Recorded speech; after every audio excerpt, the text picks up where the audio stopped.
hello, hello, hello, hello, hello. It's good to see you. Say hello.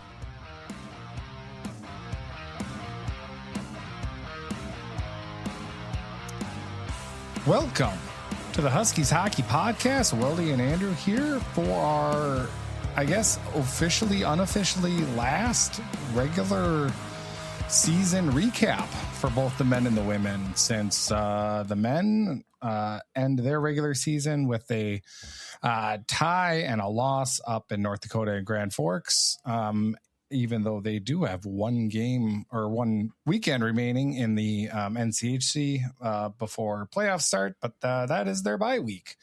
So the women's team, on the other hand, they get swept at Laban as Wisconsin wraps up the WCHA title, and playoffs are set as they face the Minnesota Golden Gophers in the first round as the 6th seed.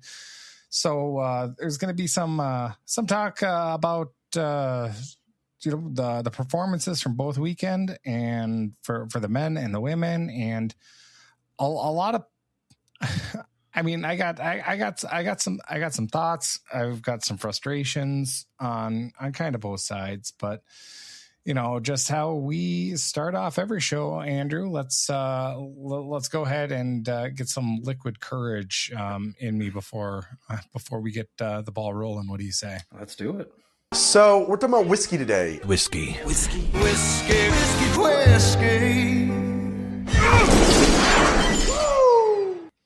Where's the whiskey this week? So everybody following along with me on the pack, which I know everybody saw that we were doing this, ran out to buy, and is tasting the whiskey along with me. I am making a, artistic choice of skipping actually the next one. The next one in the pack is New Riff Bourbon, which I actually have a bottle of on my shelf already, and I have already drank some of it. I feel like since that's already, I've already had that before. I feel like that's not. I feel like that's not in nature of the whole whiskeys of the world. If it's something that's already on my shelf, so I'm going to skip it. I don't know. I expect a lot of hate mail. I expect the keyboard warriors to come after me, but you know what? It's my bet. So bite me. Bold move, Cotton. I get it. You want me to go through the pack as intended, as Costco intended, but not. I say nay. I say we're gonna skip this one because we are gonna go to Japan. Okay. So that's the next whiskey on the list. Again, it's a blended whiskey, a sherry cask finish. So we've had our sherry discussions in the past. So I'm pretty excited about this. And obviously, Japan, you think of Kari Sakamoto, which won the silver medal in ladies figure skating. So congratulations to her as she retires and is my wife's favorite current figure skater. So it was a pretty emotional send off for her skate, and her to go out with the silver medal. It's very impressive for Kari Sakamoto. So congratulations to her if she's listening. Indeed. I'm sure she is. Huskies hockey faithful, Kari Sakamoto from Japan. Anyway, here we go.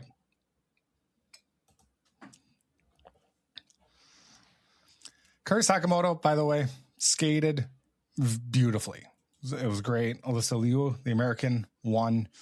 The whiskey from Japan, not as beautiful, I will say, as Kari Sakamoto skating.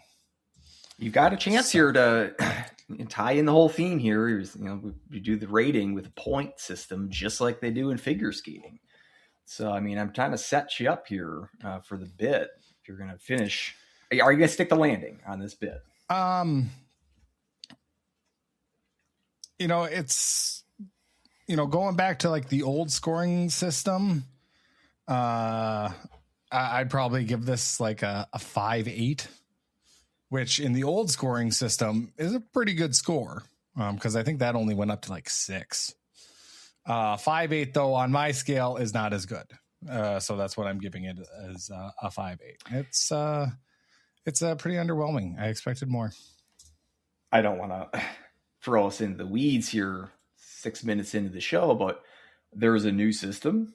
Explain it in less than 15 seconds. There is is it not numbered, decimal point, another number? Is it completely different than that? Yes. So, okay, 15 seconds. Okay, start the timer. You've got a short program and the free skate or the long program. And you're at like 10 basically you're scored on a scale. Every jump is worth a certain amount of point, or every element is worth a certain amount of point, and they're broken up to the artistic component and the technical component. So all the jumps and all of the spins and choreography and all the feels that it gives you. So then those two are added together, and then that gives you the total score. So the total scores are in the hundreds. And then those two are added together. So like, I think, I don't know what Alyssa Liu scored, but like, I think it was like 170 or something like that, or 200 something. So it's like the, what was the thing they did in golf in the 90s? The Waterford 226.79 is what her final score was, which like when Tara Lipinski won, I think she went like a 5.9, 5.9, 5.9, 6. So that was the maximum there was like 6. Now the maximum is like 300. The maximum now is undefined. It can technically go up to whatever if they start like adding insane jumps, but we're not there yet. So there's like there's like, I don't know, a metaphorical or like a hypothetical limit of what the human body can do as of right now. But what did you say? He's always pushing forward. What did you say the gold medal winner got? The score, like 200 something? Yeah, 226.75. So that's just... I just missed it. 7.9. That's like a new world record. I'm just trying to put it in context. I don't think this is a new world record. But like her free skate, though, was a 150.2, which is a very good score. Was this change similar to like the college hockey community moving to pairwise in the 90s, where there's like an old guard that's kind of missing the smoke-filled rooms of the best out of 6 scoring system? It really kind of clung to that. Or did everyone kind of just accept it and move on?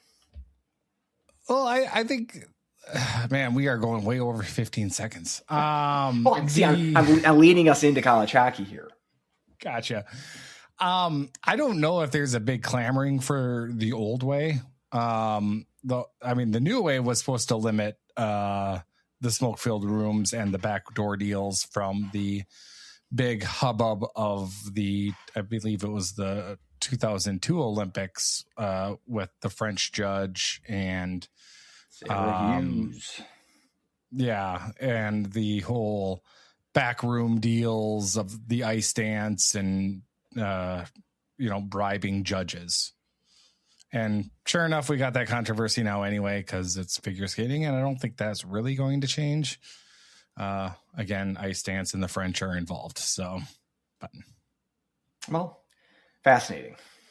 Yeah, exactly. It's once you like dive deep, Netflix doing a documentary of it, I think would be really good. There's a lot of really interesting stuff about the underbelly of figure skating that surprised there hasn't been at this point. We live in the age of content. You'd think that this would be popularity of, it's got to be the most popular Winter Olympics sport, figure skating, at least the ratings. So you'd think that there'd be a market for like a 4-part 30 for 30 or something like that. Yeah. And I think everyone just gravitates towards Nancy Kerrigan, Tanya Harding. Right. Which I think there is a 30 for 30 about that. But there's a couple, and there was one actually produced by Tanya Harding and her people that like tried to, I guess, tell her side of the story, which was really interesting. And I had like a shocked moment when Tanya Harding said something, God, I can't remember what she says, like telling Nancy Harrigan, just grow up. And I'm like, geez, yeah, I hired someone to whack her in the knee and you're telling her to just get over it. Tanya Harding, My Story, directed by Jeff Gillooly. You didn't think that was going to be the most down the middle objective production. No, but that was the best part. I mean, obviously we went in knowing that. So it still kind of shocked me, I will say. But all right, let's get into the recap for the men's team here. Ending the season as of right now, we are sitting in the 5th spot of the NCHC, 4 points outside of Minnesota Duluth, 5 points clear of Miami Colorado College. So obviously, like we know right now, we have a date in the playoffs. We don't know who we are, and we can finish as high as 5th here, or we can also kind of go down a couple of spots. So all of that is kind of depending on how the last season shakes out. We'll go ahead and get into that kind of in our next segment here. But first and foremost, let's go ahead and just recap this weekend. And I don't know where to start. And I guess you can tell my frustration from the beginning, because like this godforsaken arena and this godforsaken team, and like you score 8 goals on the road. It's to have these results for a tie and a loss, which again is a split minus, which I did predict, I guess. So good for you. Yay. Good call. But like just Friday's game, you're up 4-2 going into the 3rd period, playing incredibly well. I think you're dictating pace. I think the Ralph was a morgue. I thought like you did everything success. You limited their shots on goal. You limited their chances, and to just run it down your leg like you did and just ruin a good game. It was so incredible. It's like, of course this happens. Of course this happens with this team against North Dakota. Like you have it there on a silver platter, and we still couldn't get it done. And that's what I just am the most frustrated about with how this weekend happened, is that like you look at how the games were played, and I'm just kind of at a little bit of a loss to be like, how did everything go so poorly in Friday's game, when again, like you had it. It was you had it, and you just, again, there were a couple plays you just forgot to play defense, and of course North Dakota just capitalizes on it, and it was so frustrating just to kind of see. And I just sat there with overtime with a scowl on my face, being like, no, we shouldn't be here. But of course we are, because we're in North Dakota, and that's what this team does. It about sums it up. I did see it coming. That was maybe the most frustrating part of it. So I was DMing with Go Huskies Woo during it when it was 4-2, and I got the screenshots to prove it. And I was like, why do I feel like we're going to lose this game? Like things are going too right for us in this everything. It's like we're going to go down, and then Hendricks gets burned on an odd man rush. And then, even in the third period, the rest of the third period, like clock was running like the whole time. There was not a lot of stoppages. They weren't getting a lot of zone time. They weren't pressuring a lot. It's like, even when it was 4-3, it was like, why do I feel like it's going to be like they did against Miami, where they're just going to pull some crap out of their bums and able to go ahead and get the win or get the tying goal in the waning seconds. And sure enough, that's what happened. Yeah, part of this is a little bit of the rabbit's foot that North Dakota's been acquired somehow this year. Their 5th extra attacker goal this season, which is pretty nuts. Like, I mean, yeah, extra attacker goals fairly rare. Has St. Cloud had one this year? I can't think of one off the top of my head. You're lucky to get multiple of those per year, to get 5 before the regular season's done. I mean, that's a big reason that they're first place in the conference. You gotta have, I mean, they're a talented team, but you got to have a little bit of luck along the way too. And St. Cloud certainly outplayed them in the first 2 periods. The third period, I've got my text evidence to prove it if anyone wants to push me, but texting a friend of mine at the beginning of the third saying this is the least confident heading into a 2-goal third period lead than I've ever felt. And hate to have been proven correct at the very end. So, I mean, what I'll say about the weekend as a whole, I mean, yeah, 2 points out of 6, never going to be like something I'm going to be like thrilled about, but they were at least 2 interesting, entertaining games. I was, I mean, like, remember the series last year in North Dakota, the Friday game was a shutout. St. Cloud was shut out. That was just a boring, non-eventful game. These 2 games, and you can say the same about the 2 games in St. Cloud against these 2 teams back in December. I thought pretty evenly matched and back and forth, entertaining games from start to finish. The fact that there's such a disparity in the standings between these 2 teams, again, part of that can be explained by a little bit of luck on North Dakota's part, maybe some bad luck on St. Cloud's part. There certainly is a talent edge, I'd say, at North Dakota, a deeper team, especially on the blue line, I think. But you know, I don't think there was a ton that separates these 2 teams. And I think we saw that in the 4-game series this year, that each of these games could have gone either way. And for St. Cloud to come up short in each of them adds to the frustration for sure.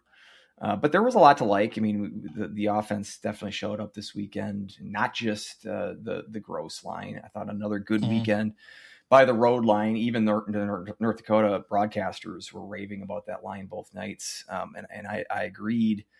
We've got an Adam Ingram that I don't think we've seen yet this year. We haven't seen that maybe in 2 years. No, we haven't seen 2 years.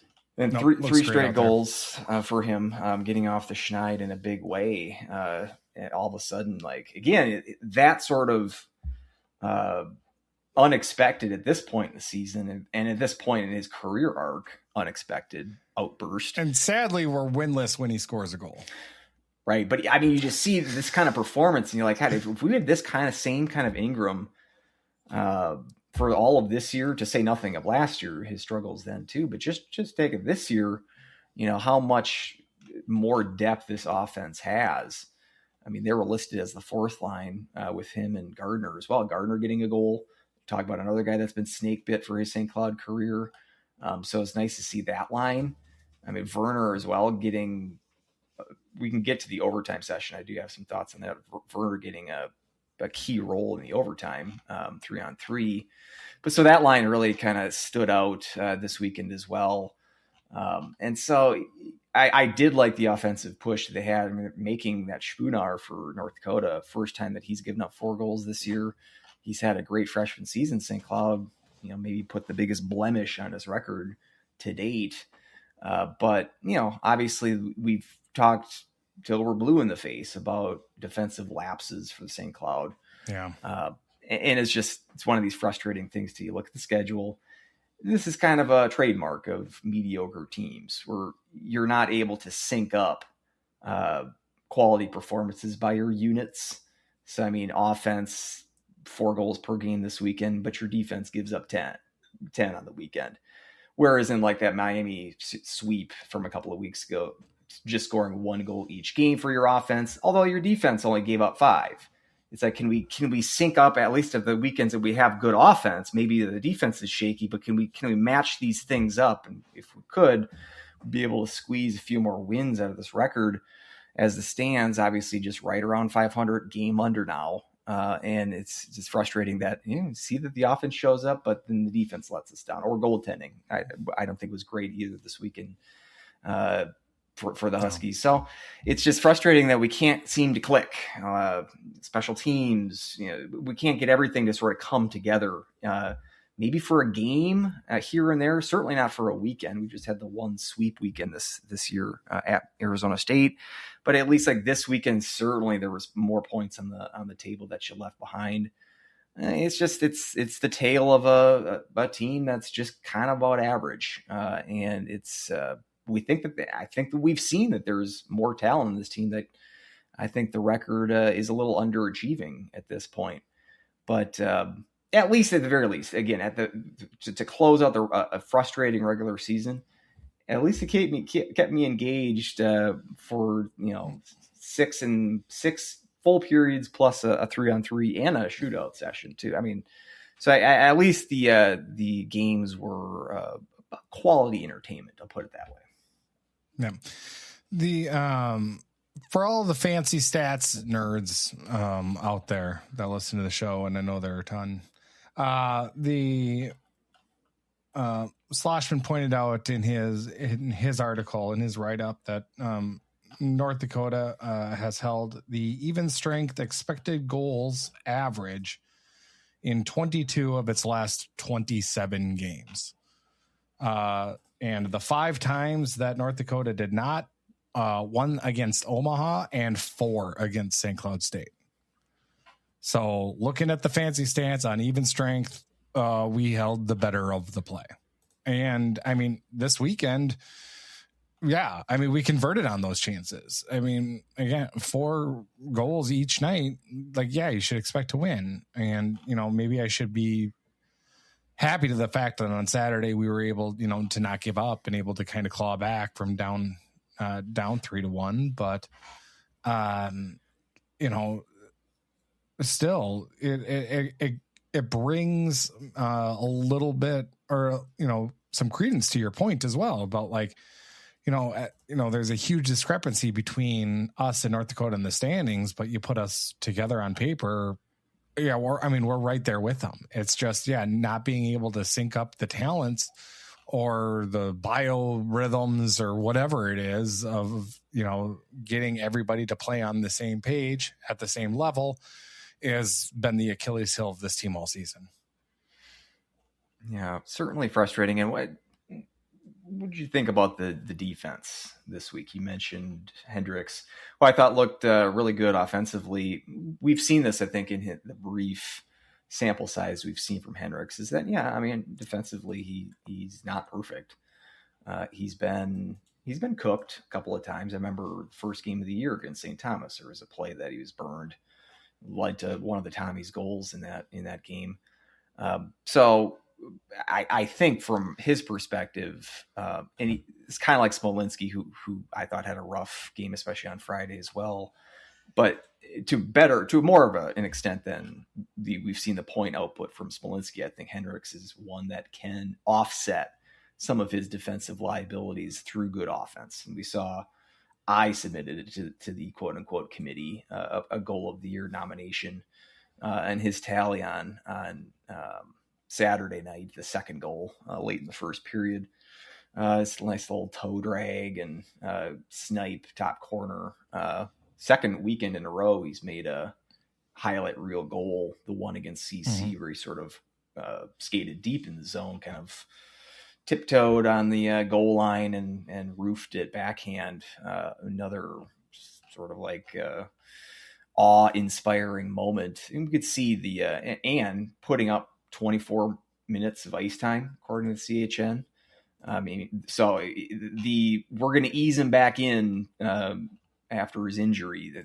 He seems to be at 100% full strength at this point. But yes, I mean, and again, with Wiley and Smolinski pairing up the first 2 goals for North Dakota on Friday with them on the ice, that stood out to me. we've seen these kind of defensive lapses, and seemingly none of the defensive members are immune from making mistakes. Mason Reiners, I thought, was hung out to dry on that Zellers tying goal. I think his it's similar to that Finn Loftus play in overtime against Duluth earlier in the year, where you let Max Plant have way too much space. That's the thing about, those kind of plays where you think you have enough distance from that player, but the space can tighten so quickly in the matter of a split second in hockey. And if you don't act, if you're kind of caught flat-footed, you won't be able to react until the goal's in the back of the net. It's kind of the story of the Zellers game-tying goal on Friday. So, I mean, what was your take on the defense as a unit this week? Because from my perspective, it's like we've seen this all year, but also like we can see, the future piece in Henrik's future cornerstone piece, perhaps. We can kind of see the good and the liabilities that he brings to the table. What were your takes on the back end this week? I mean, like my, I guess, issue is probably a little bit clouded because for Hendricks, at least, is, and maybe it's just cherry picking because I felt that goal to make it 4-3, that early goal into the third period, I thought that was solely on him. I don't understand what he was doing so far, drifting to the center of the ice and giving so much room over to Kroll, who was able to just burn him and able to put up a good shot on net. Now, one that, Shostak also could stand to make a save there. But at the same time, it was also like how far he drifted up in combination with the fact that the benches for North Dakota are on the near side. So it wasn't even like in the midst of a change or something, because he drifted away from the benches and able to get burned like that. And then, Reiners, it's that situation where, that pass that comes through. It's like, that pass goes through a lot easier when it's a power play, when it's 5-on-4. There's just less people on the ice. As 6-on-5 in that situation, with everything a lot more crowded and even the slot and that area being a little bit more heavily trafficked, that puck has a harder time getting through. And the fact that it did get through and Reiners wasn't able to get anything on it was just kind of caught in no man's land there. And, was a great shot by Zellers to put it near side. And I thought up until, for the most part, I thought, again, St. Cloud played a really good game there on Friday. Or I'm sorry, on Friday. And that included the defense. Like I said, I thought they took the crowd out of it. I thought they kept the play going. The clock kept running, and I thought that everything was going well. And, I just had that feeling in my gut. Everything was going a little bit too well, that somehow we were going to just kind of,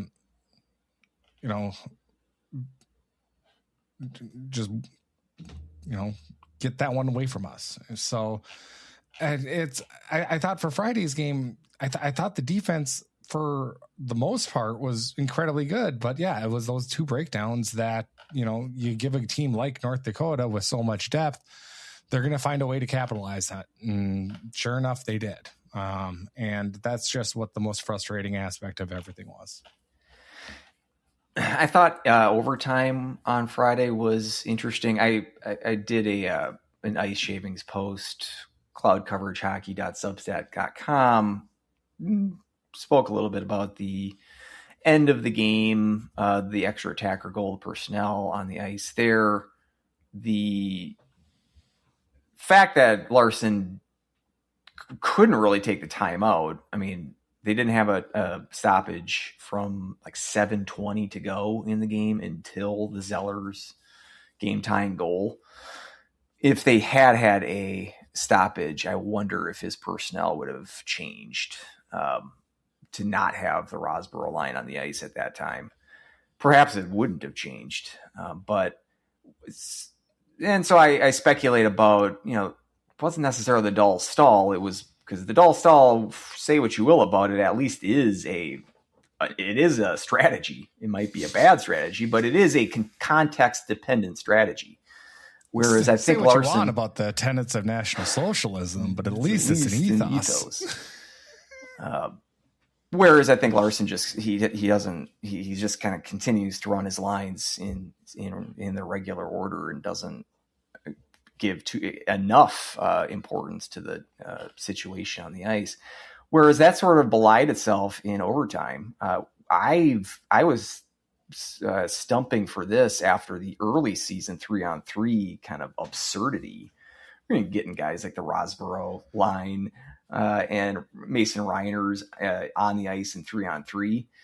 And I think I even mentioned, like, maybe on the show or in a cloud coverage piece, that you could really, if with your timeout in overtime, you could get away with like 8 players on the ice through an entirety of a 5-minute overtime session, maybe even less than that.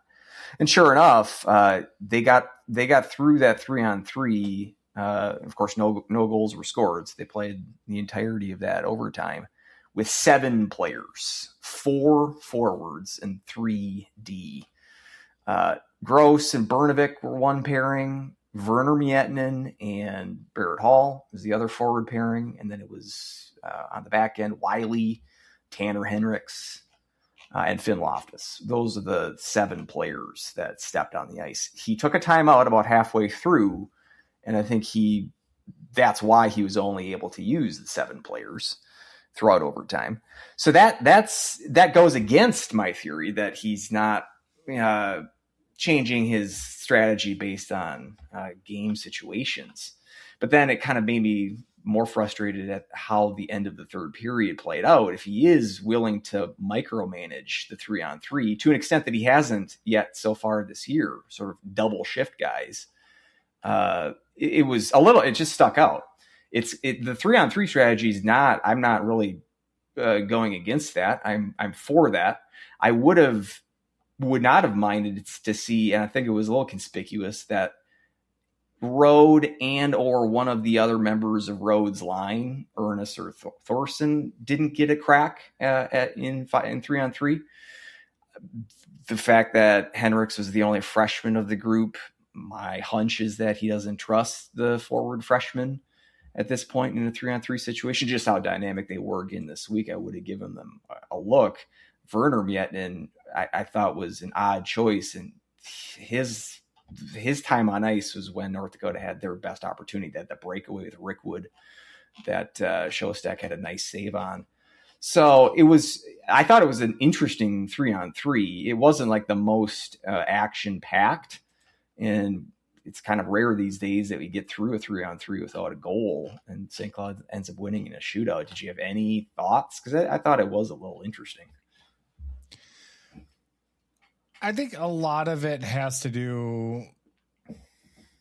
Rode was 0 for 5 in faceoffs on the night, so I think with faceoffs being so important, didn't want to put it out there. And I think maybe if there was a situation or there wasn't like some stoppage of plays, if just let it go. I do think that you could have put them out there, but for how poorly the decisions were at the beginning of the year, I'm okay with it. And I think, another year of, Rode, Thorson, and Ernest getting a little more acclimated to the possession style of 3-on-3. I could see both sides of it. Yeah, I would like to see them because I think they're exciting and dynamic players, but also I'm not going to say that, you take them out, who are you going to replace them with? Who are you going to take off the ice? And obviously you're going to want Bernovic, Hall, and Gross out there. So I mean, that made that I was okay with it, considering where we were at the beginning of the year.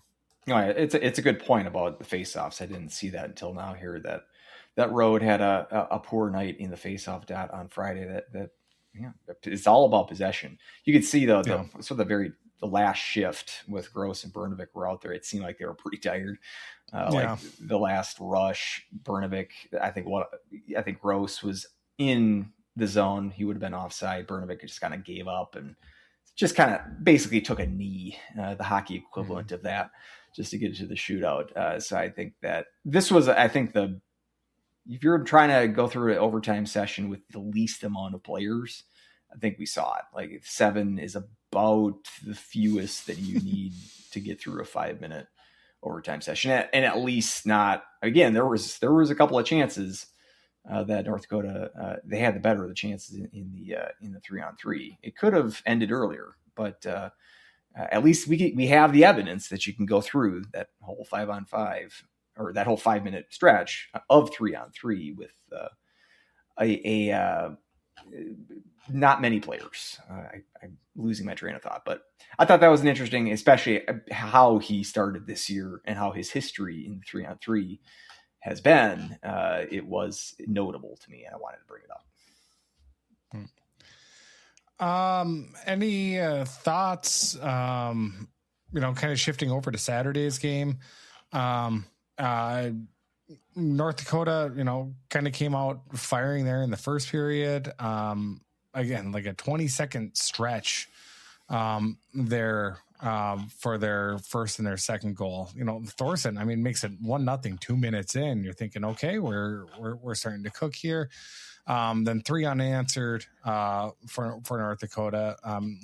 Like you said, Hendricks makes a great play to at least cut the deficit there to 3-2 to the first period. And then I thought the second period for a good chunk was a lot of St. Cloud State and a lot of pressure. I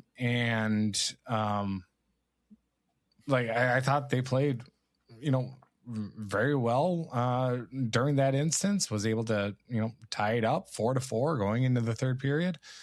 And then, it was just kind of another one of those things. And Kernan gets his 8th of the year, but before that it was St. Cloud State just pressuring the whole time. We limited North Dakota to 3 shots on goal in the third period. So, we were pressuring them. We were doing nearly everything we can except putting the puck in the back of the net, and they come down in one chance and boom, they've got the lead back again. And it was just, come on.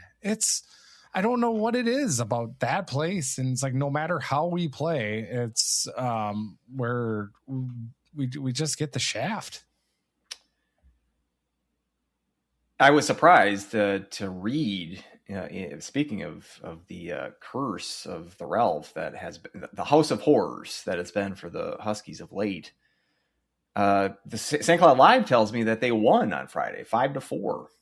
So first win since 2019. We did the box score last week. So, and I was just checking, that has not been corrected. So I don't know if they have an editor over there, but I thought that was strange that the beat writer. It's all AI now. You said it. So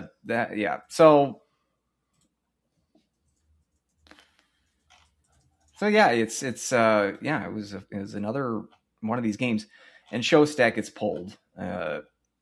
He gives up the 3 goals in a little over 8 minutes. I think there was a couple of those that he could have saved. There was a couple of difficult opportunities there for any goaltender to have saved. I think it was probably the right move. You give up that 3 goals, even if it wasn't all on Showstack, kind of to change the momentum. I don't think that's a bad move to remove him at that point. And it seemed to work, and it calmed the game down a little bit, and St. Cloud was able to tie the game in the second period, twice having to tie the game up. in the second. But we're at this point now where we've had this in the last couple of weeks where we had this discussion of like, who's the number one goalie here? Is anyone going to emerge between Berzins and Shostak? We seem to think, okay, now it's, Shostak's on a bit of a roll, and then he kind of gets hurt. Berzins has that good weekend in Arizona State. He has an off weekend or an off game against CC last weekend. This weekend, I mean, Shostak played okay, I think, but his numbers aren't going to look very pretty, giving up the 7 goals in, a period and a half, roughly, if you count the 3-on-3. So, I mean, that's not going to do wonders to his goals against and his save percentage. Berzins, I thought, played better than Shostak did on Saturday, but still giving up the 2 goals as well. So I wouldn't pin this series solely on goaltending, but it was one of those, another weekend where we've come the entire course of the regular season now, and going into playoffs. Yes, we have the week off, can think about it, but usually at this point in the season, you kind of know who's your playoff starter. Do you have an answer to that question? Because I don't. No, I mean, like there was it felt like just a couple of weeks ago. Yeah, it's like you had a 1A and 1B. I was saying that, I don't really prefer one or the other. And that's actually a good thing, that I feel like we can win with either of them in the net. And, as of late now, it's kind of like all right, who's going to hurt us the least? Because neither one of them is, taking the job and really running with it. Yeah, I thought Berzins was at least a little bit more calm in net. I thought Shostak was a little bit. I thought his angles were off. I thought he was a little bit more committal than he probably should have been, and in his angles maybe a little bit too aggressive. But it's, hands up in the air. I don't know if you're Larson. I don't know who you start here coming in. Maybe it depends on the opponent and who you went with, or maybe you just kind of give Shostak a chance to kind of redeem himself after getting pulled. But it's I don't know. I don't know what you do here at this situation, but what I do know is that, the people in front of him with the defense, that's where your line has to be drawn, is like you've got to make some smarter plays here, because every mistake now from here on out for the rest of the season, that could end your season right there. So it's going to be, we're just flat out, we're down to crunch time now. Yeah. We'll touch on, the playoff possibilities for the Huskies. I always try to move past before we do the all important POW. So I want to pause for our POW. And okay. How about you go first? You always asking me who's your POW? Well, to me, it's you've got your choice here of 2 players. And I think that I'm going to go with the one that we've been ripping for a season and a half. So I think for me, it's, I'm going to give it to Adam Ingram. Has a goal and assist, there on Saturday. And on, Friday as well. Has another goal and assist. So a 4-point weekend for him. And goals in 3 straight games. Again, haven't won any of them, but that's hardly his fault. So it feels like, again, the confidence is back for him. I think that he, we're seeing a little bit, more definitive decision making from him. He looks more engaged, and it's really exciting to see. And I am excited to see what he does in the playoffs. And, for someone that we've been taking our shots on him and all season, but I got to give credit where credit's due. And he really turned it around, and I'm happy to see it. So I'm giving it to Adam Ingram. Yeah. And the goals are head turning goals. It's not like he's, parked in front of the net and it goes off his Damon butt Gardner. cheek. Yeah.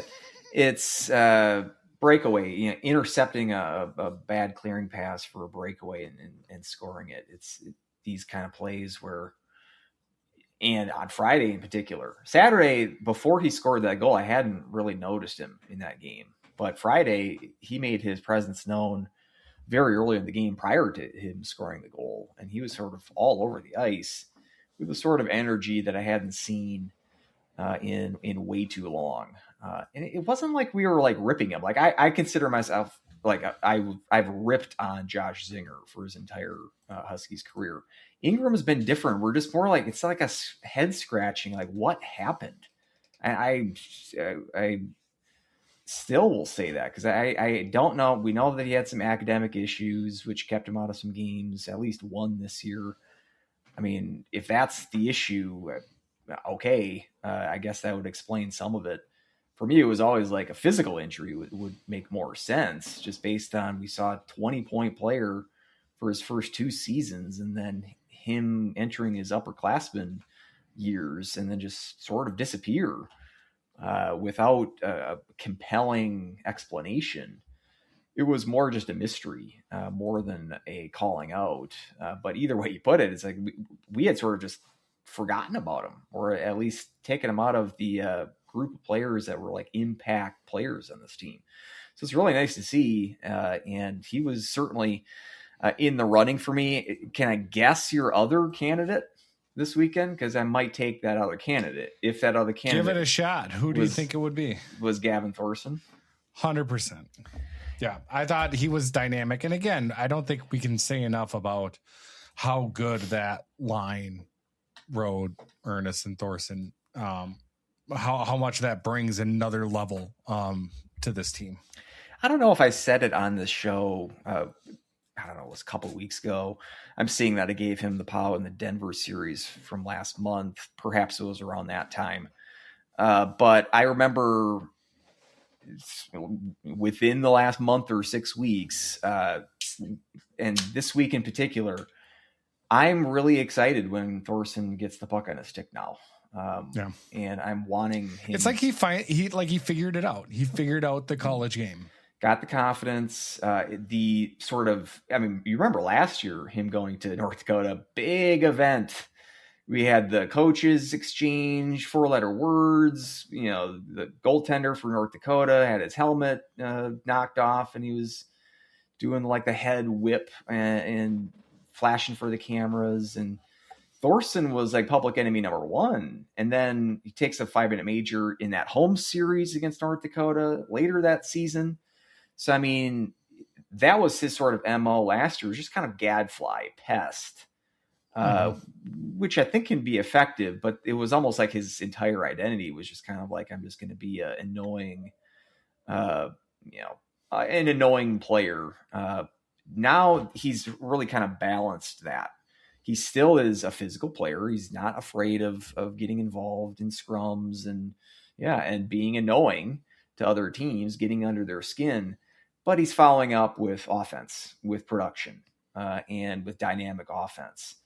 And like I said, he's to the point in that line, Rode and Ernest have to be included in this praise. But it's at a point where he's one of the guys that I'm expecting good things to happen when he has the puck on his stick.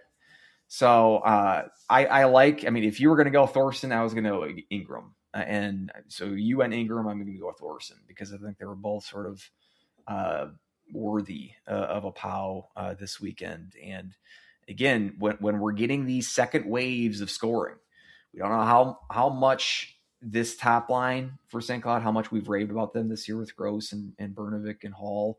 We don't know how much of that's going to return next year. I would assume at least some of it's not going to return. These are the guys, not Ingram because he's graduating, but the Thorson, Rode, Ernest, that pairing especially seems to be on the way up the depth chart. If we've got some graduation or early departures on the horizon, so and it's really exciting because we're looking kind of the future core come together, and Thorson in particular is a guy that it took a while. And we were patient. Maybe there are times that we were losing that patience, but I think we're getting the fruits of that patience, and we're seeing kind of the full package unfold here. And it's great to see. So I'm giving it to Thorson. I am going to make a little bit of a comment here. Sure.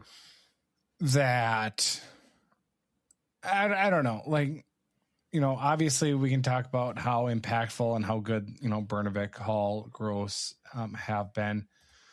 But I was just kind of thinking, when was the last Barrett Hall goal? I was thinking about that too. I think he has cooled down a little bit points wise. I do think he still stands out to me on the ice. He's still making plays. I think he's still making impact. It's just, the points on the score sheet haven't been coming at the same clip. January 10th against Omaha. So he hasn't scored a goal in 12 games. How many assists in that time? The assists have been there. Okay. I was going to say, that surprises me because I wouldn't have thought it's been that long for a goal scoring drought. He's had 5 assists during that time, but 2 of them were against Denver in the Friday game. Well, if you remember, that was the series he was playing. He was the other wing with Thorson.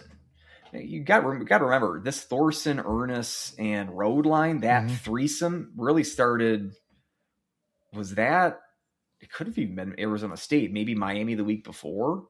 I think they played a little bit earlier in the season with those 3 as a line.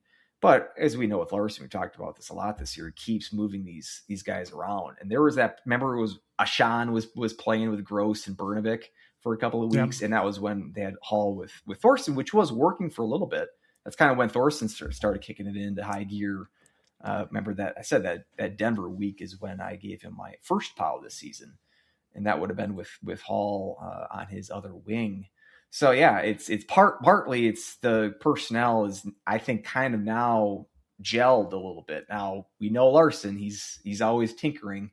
So maybe it's we'll see some more tinkering before the year is over. But from my perspective, this road Ernest and Thorson line is definitely a keeper. But with Hall's experience too, the shuffling of his line mates, keep that in mind with his kind of goal scoring drought as well. And I mean, obviously give him props as well for his shootout goal.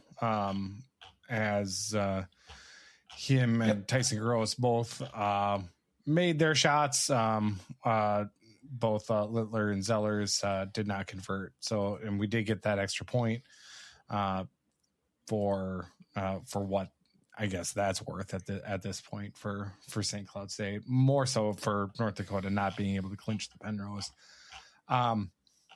And what I liked about that also with Hall and Gross, their shots, I mean, they came down, they just rifled. So, I mean, it was no real dusting off. It was no pretty deeks or anything like that. It's just, I'm going to come down Main Street and just best on best. What you got, Spooner? And sure enough, we were able to convert. So I like seeing that moxie. And again, it's not to say that Hall has been dead weight out there or anything like that, but it is just kind of, noticeable that, 12 games without a goal for him. I did not know that the drought had been that long, but yeah, he's still contributing in other ways. And with Gross too, getting the other goal in that shootout. We haven't done one of these yet. I'm going to put a prediction down on the board. Ooh. And I'm going to put a time limit on it. Oh, so I'm going for the fences here on this one, and correct me if I'm wrong, but we've talked a lot about St. Cloud, players that Larson recruited to St. Cloud. We haven't had a guy make his NHL debut in that group. Again, if I missed a Jack Peart call up or someone else that has been called up this season, I'm not the biggest NHL follower, so please correct me, but I still think that number is 0, number of NHL games by Larson SCSU recruits. I'm going to say that the first player makes his debut, and it's going to be Tyson Gross at the end of this season. He's going to sign with someone at the end of the NCAA season and do the cup of coffee at the end of the NHL season this year. So I'm going to put that prediction. Something along the lines of like Anaheim has been watching Austin Bernovic and then seeing Gross and being like, hey, you know what? We got something here. There you go. And then sign to Anaheim. And that's the thing with Bernovic and Hall being drafted players, their market's limited, whereas Gross can sign with anybody. And the part of their offer might be, you'll give up that last year of eligibility in NCAA, which if he keeps it up this year, he's already top 10 in points. Like if he comes back next year to NCAA, he could be a Hobie Baker candidate. Part of the offer from whoever wants to sign him would be that, you can make your NHL debut this season in the 25-26 season. So I'm not going to say who that team's going to be. That would be a huge home run if I recall that, but I'll say that Gross becomes the first Larson recruit to make the NHL to appear in an NHL game. I like it. That's bold. I don't like know. Bold. I like being bold. Yeah. It would be interesting to see. I don't really see him as a pro when it comes to that, but definitely like a game. Yeah. I mean, he definitely has the talent to do it. So I would like to see it. So end of the year, that would be so obviously forgoing his senior season. I mean, do you think he's back next year for St. Cloud?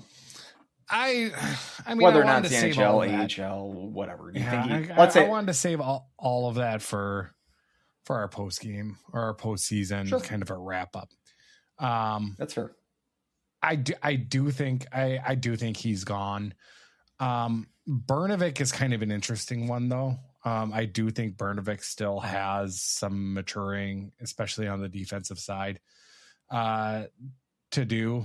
Obviously we see the offensive talent he is, and whether or not he feels like he can learn some of that aspect, or if the organization feels like it'd be better if he learned that in the AHL, who knows? But that's kind of interesting, kind of dynamic to see. But I like your prediction. I think it's bold and it's good. I can see it happening.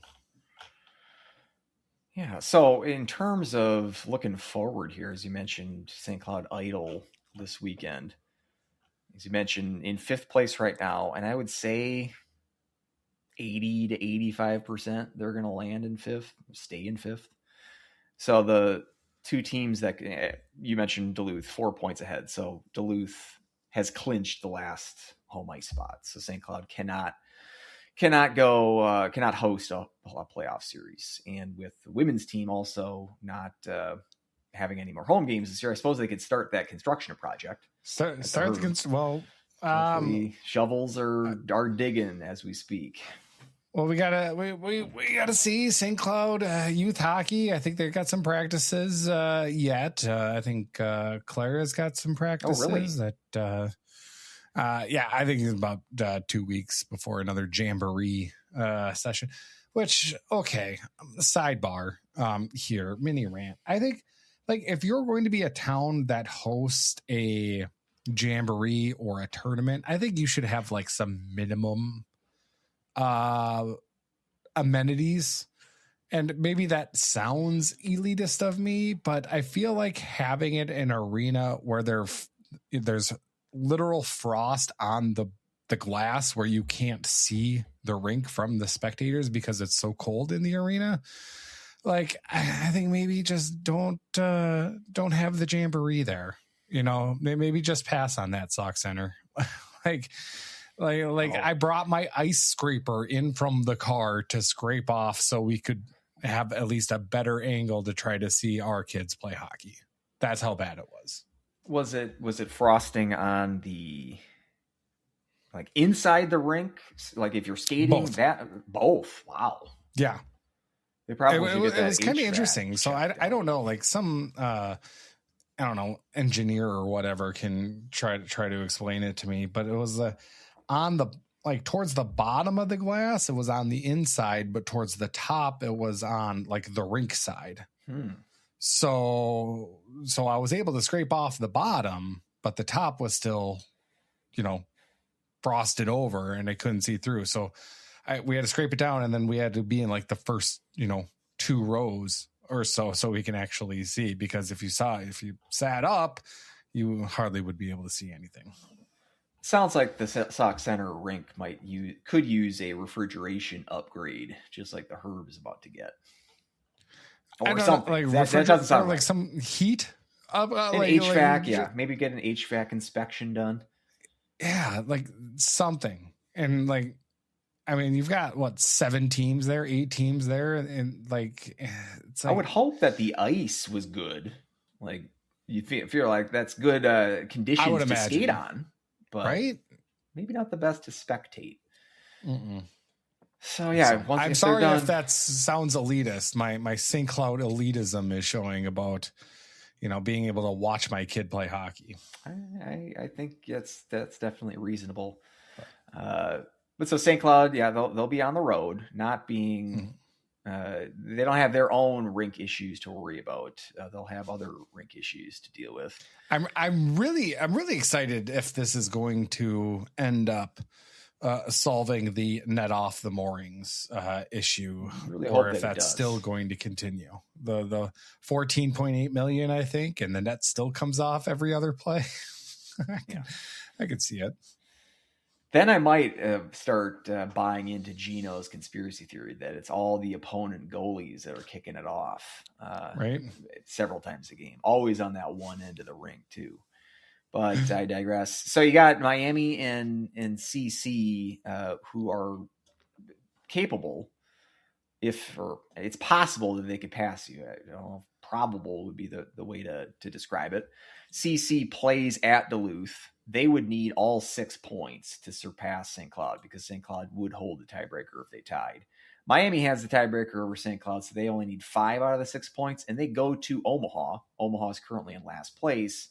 So I think it's unlikely that I can't see CC going into Denver, or to Duluth rather, and sweeping them clean to hop St. Cloud. Miami, that's more possible. They did sweep Omaha earlier this year in Miami.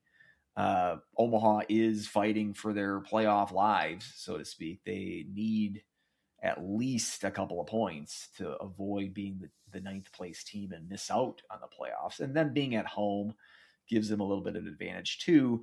That's more possible that Miami could take 5 out of 6. If that were the case, then St. Cloud would drop to 6th place. Miami would finish in 5th. But like I said, that takes 5 points from Miami. It takes 6 from CC. I think the possibility of either of those happening is fairly remote. Like I'd say, I put the odds of St. Cloud going up to Duluth at like 80 to 85%. Do you think that my math sounds right to you? How are you thinking this shakes out after this weekend?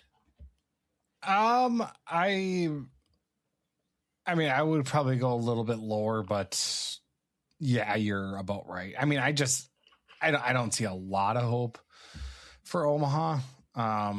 And I think they'll take a game. I think they'll win. I think they'll win a game. Yeah. I think Arizona State's going to finish in 9th. Arizona State has to go to Denver, and Denver still has a chance, an outside chance at Penrose. So they're going to want to win those games. I think it's more likely that Omaha hops Arizona State by getting some points from Miami than Arizona State hanging on to 8th place. I'll put it that way. What a fall that would be for Arizona State. Like what from what second half was just a disaster. Right? Just, I mean, and they re-upped Powers. Powers. I think that was earlier this season, like in the first half, and it was newsworthy because he got complacent. He got the contract. It was like, yeah, I can coast now. And it wasn't even like the school that did it. It was like an alum who footed his extension money. That guy's feeling a little bit buyer's remorse at this point. Because not only did their second half really suck, but I mean, they had injuries, they had guys leaving the team, locker room drama, dysfunction in general. So, I would.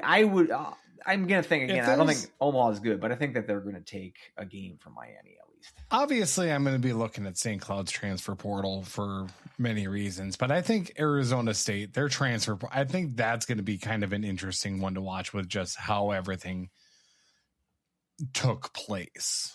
You could say it was really interesting also for St. Cloud last year, the fact that, there wasn't a lot of change with how terrible that season was. But I have a feeling with how the dysfunction and how everything kind of has transpired for Arizona State, there's going to be a lot of people who would be like, I love the temperature, but not worth it. Or if like Potter decides to go pro, first round draft pick for him, got hurt. His injury kind of started their downslide. So maybe he decides to say screw it and go pro. Yeah, and they're a team that seems to get a lot of transfers coming in because they can just look around, say 80 degrees in January. You want to come? Want to do that instead of slugging it out at the UP, something like that. So I mean, they'll be able to replace guys, but not the kind of season that they were expecting this year in Tempe. But so I think that most likely it's going to be Duluth. You can debate on the actual percentage. We'll find out after this weekend. Well, I was going to say the only I would say 75% chance to say Duluth. So it's not like my math would have been wildly different from yours. And from my perspective, yes, Duluth, especially going up to Duluth, I haven't won there. It's not as much of the House of Horrors as the Ralph's been, but it's been the last time St. Cloud won at Amsoil was a season in which there were COVID cancellations. So it's been a while. It's been a minute since they've won a game up there. So it's not like that's my ideal place of all places to play hockey, Amsoil Arena, as a St. Cloud Huskies fan. But I'd rather go up there than go to Western. I'd rather go there than go to Magnus. Rather go there than the Ralph, which are the other three possibilities. If you fall 2-6, again, that race is going to be among the top three. That'll be pretty interesting how that shakes up because we've got Western and North Dakota slugging it out at Lawson, and then as I mentioned, Denver hosting Arizona State.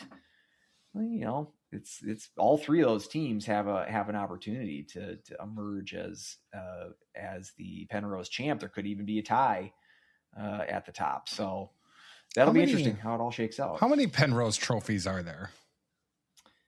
There is more than one. Didn't we learn this a couple years ago? Yeah, I think we did. So I wonder if it's going to be in both buildings. I bet it will be.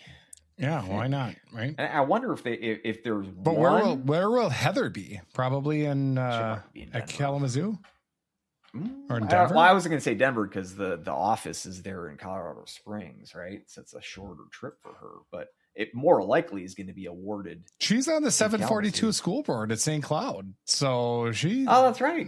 She works remote here in St. Cloud, so, or she works remote for the NCHC. Yeah, nobody actually works in the office these days, right?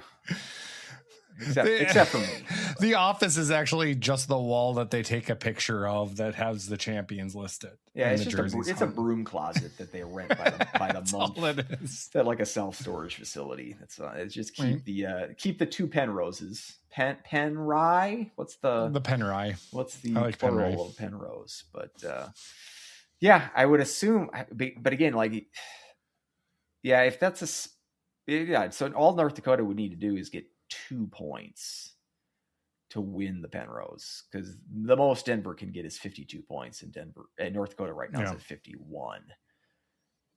Maybe based on their tiebreaker, North Dakota might only need 1 point actually. So it's most likely going to be awarded in in Kalamazoo, and obviously North Dakota has the advantage there. It's most likely going to be them, but Western could sweep that series, and then it would be a tie. I wonder who would win between Western and Denver. They have the same amount of regulation wins.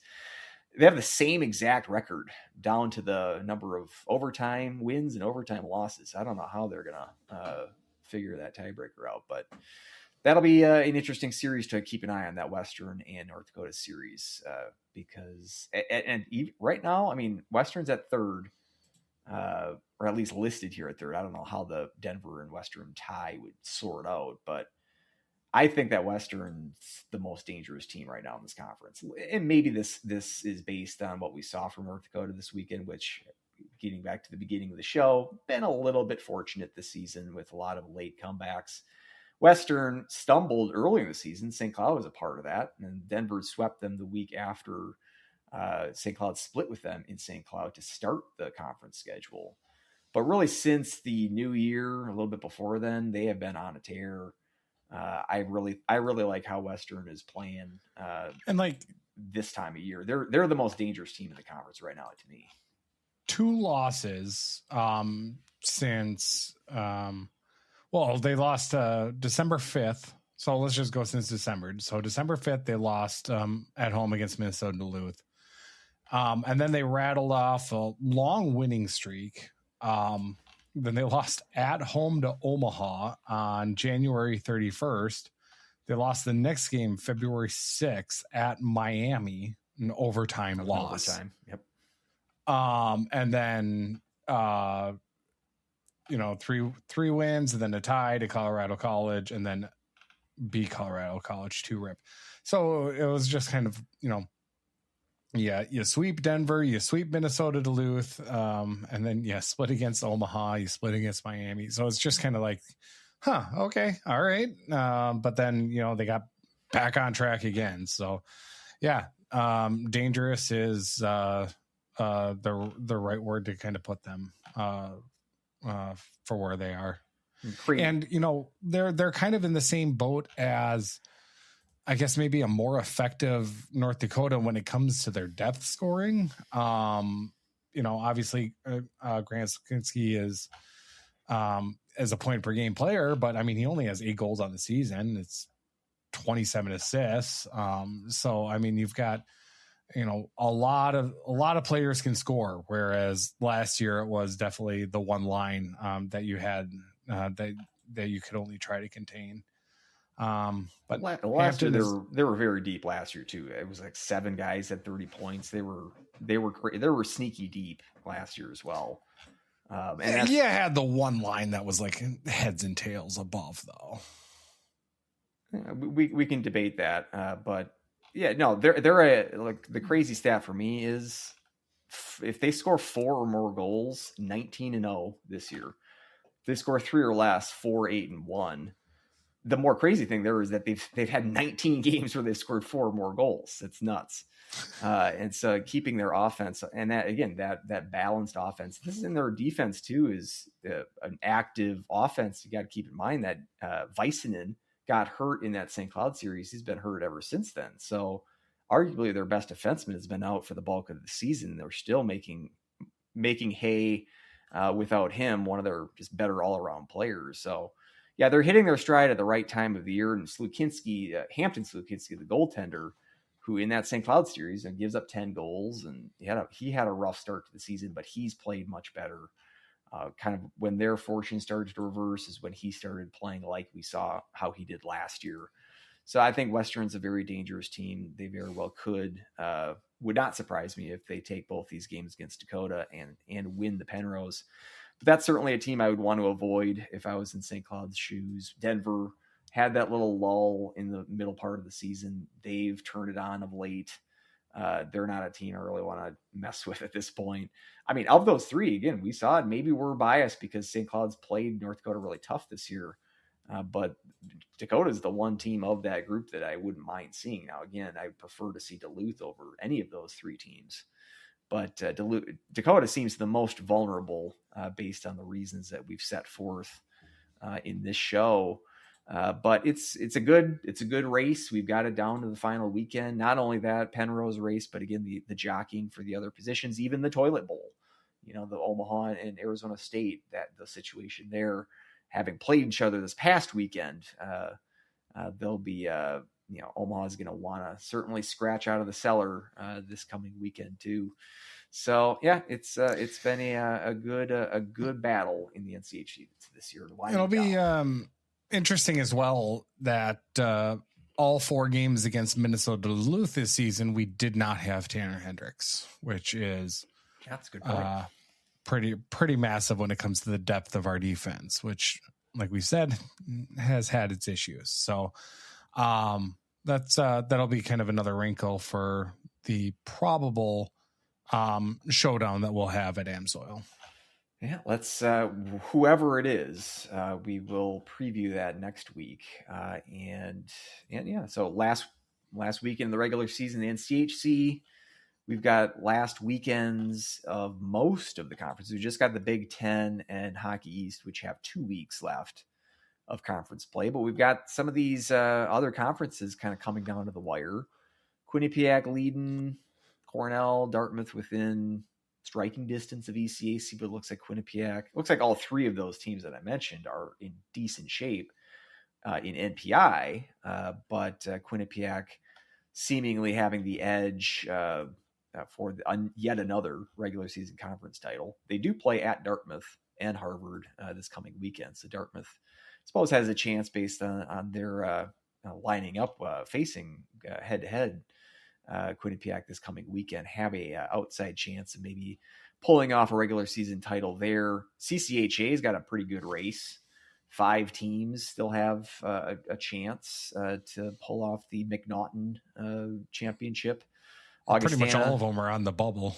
Yeah, they're all clumped in that 16 to 20 range, seemingly. Augustana's leading the pack right now, but they're done. They're kind of in St. Cloud's position where they have the bye week and the final weekend of their regular season. So they're probably going to get passed up. Michigan Tech, St. Thomas right behind them. St. Thomas, the highest of these teams in NPI. Mankato's sitting right there in a pretty decent position because they're playing Northern Michigan at home this weekend. Northern Michigan's terrible.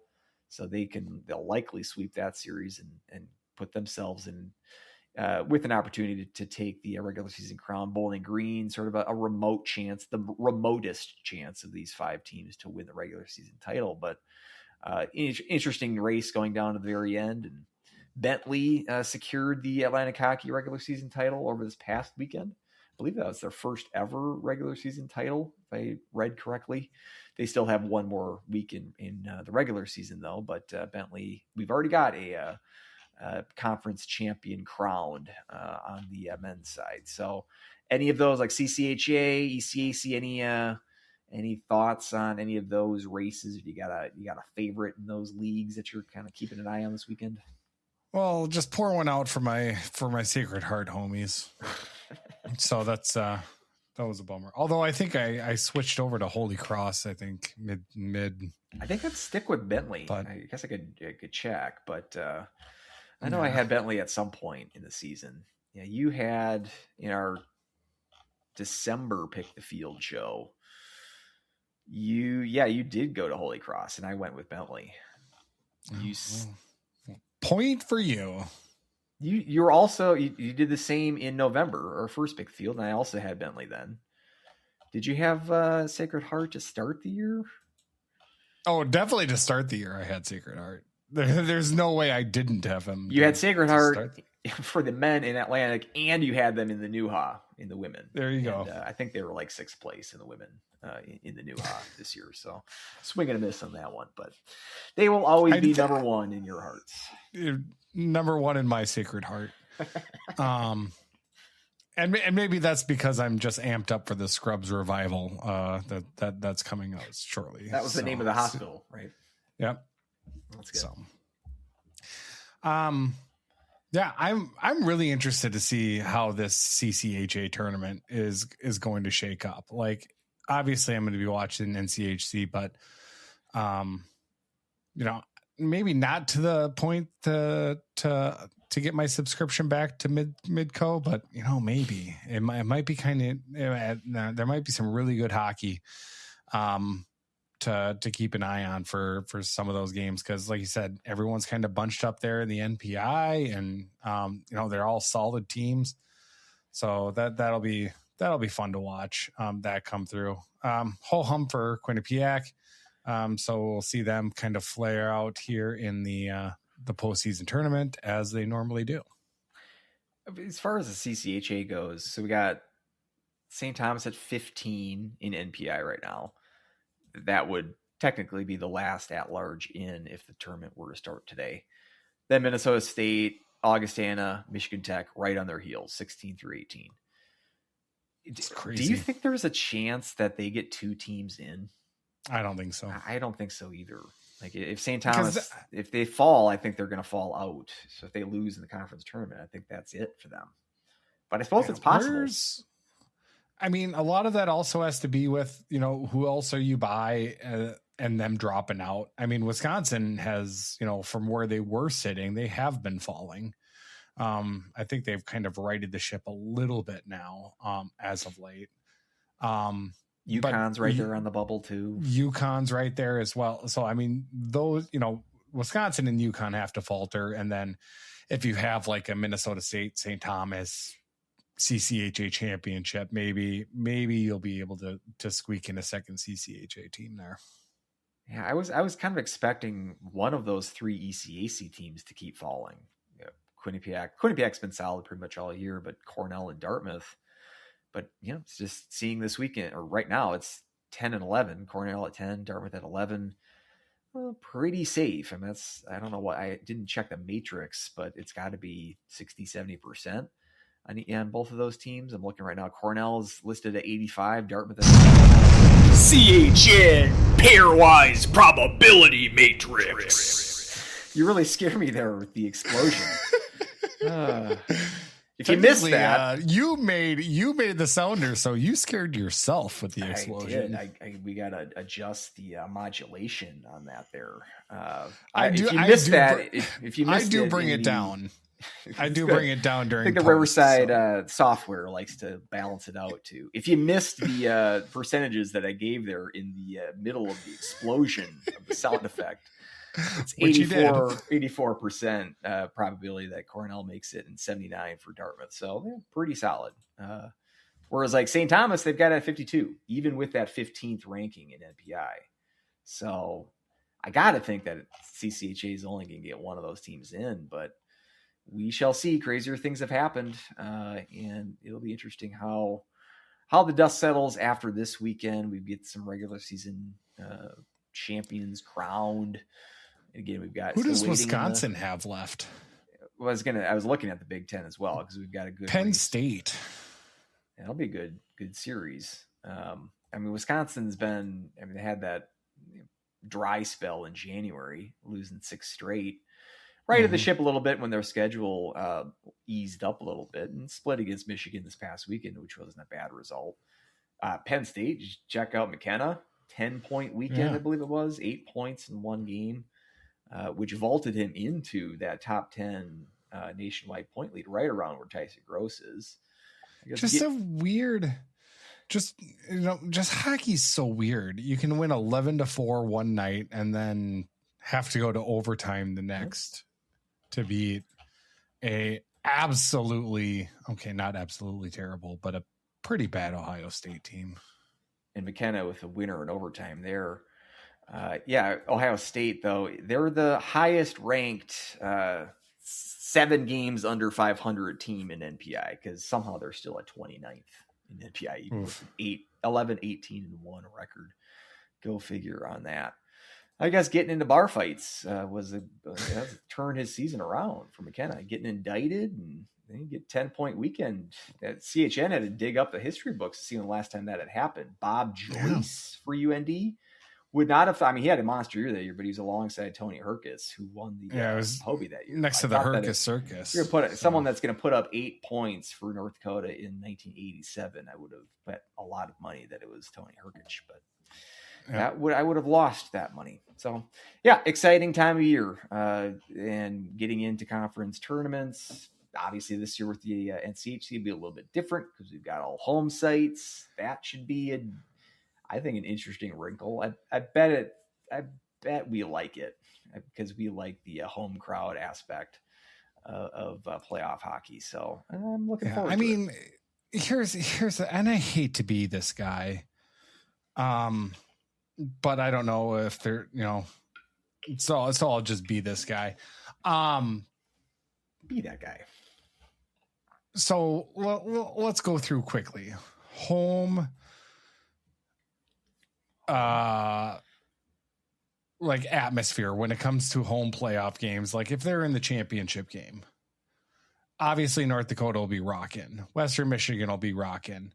Miami would probably be rocking with how well they've turned out. Obviously that's not possible this year, because they're going to be the lower seed anyway. But like Minnesota, Duluth, and even St. Cloud,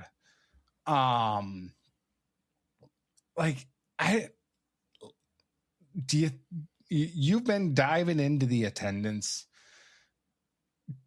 Do you think for a semifinal, do you think they would sell out? Well, that's the curveball that I'm interested to see, because we saw. I'll say if St. Cloud hosted a first round playoff series, it'd be terrible. Terrible. The last time that they hosted was against Western in 2024. Those playoffs, and I believe it's the lowest attendance figure that I have ever. Yeah, at the Herb, 2014. That's not a year. That's the amount of fans that were paid attendance for that game. And I haven't seen a lower figure. I haven't seen a figure at the Herb under 2,000. That's the closest. Now, are the semifinals? I should know this, but are the semifinals? Are they best of three, or are they 1-0? No. So all these, like CCHA, the semifinals are just single games, and the final a week later is also single game. And what I've seen, that Big Ten does this as well. Hockey East, Atlantic Hockey does this. But like I saw, was it 2 years ago that Bemidji hosted the final against Michigan Tech, and that was packed house at Sanford Center, which is a rare thing for Bemidji. Sure. The semifinal might be a question. I would assume if it's a championship game, I mean, it's hard for me to predict St. Cloud would sell out anything if it doesn't involve the Gophers or North Dakota. But I think you have a marketing opportunity that you don't with a best of three. If you're marketing it as Saturday night for all the marbles, if someone like Bemidji can pull it off, I think like a Duluth, or certainly like a Duluth, or but if it was like a St. Cloud Western Michigan, I'm not really confident about it, but I think it certainly would be better. You draw better than what the first round series would. Sure. Because you have more prestige, more mystique involved with that. Now a semifinal, it doesn't have that same kind of appeal. So it would be interesting how that would draw. But a final, I think I would hope, again, it's hard for me because the attendance has been so discouraging. Again, this year, lowest that it's been since the inaugural year in average attendance figures since the first year of the Herb. This is like the fourth straight year where it's been the worst since the first. So it's been on a trajectory that's not been it's not been going the right way. So, but with this new playoff format, there is a possibility of having something that we haven't seen before. They haven't had this set up with home sites in playoffs in years past. So it'd be something, hey, I'd love to find out, because that means St. Cloud would be hosting a playoff series.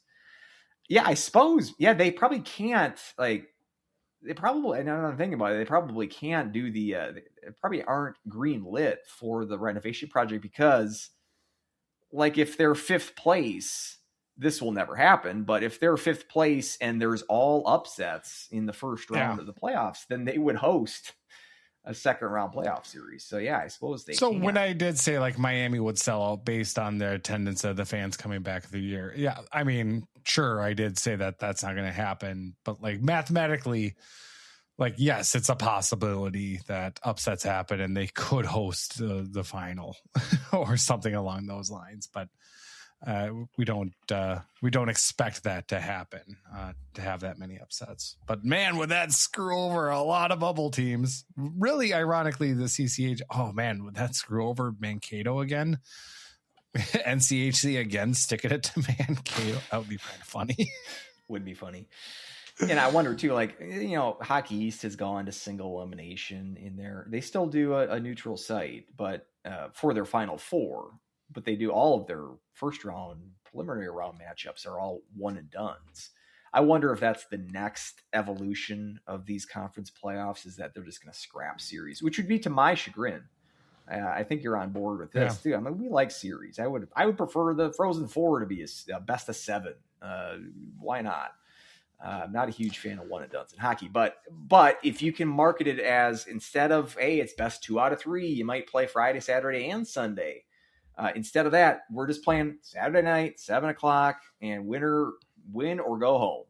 That's kind of the format. I think you can sell that a little bit simpler and draw more of a interested fan base if you put that on the line rather than a series. So I'm wondering if that's kind of the next step in this. Oh.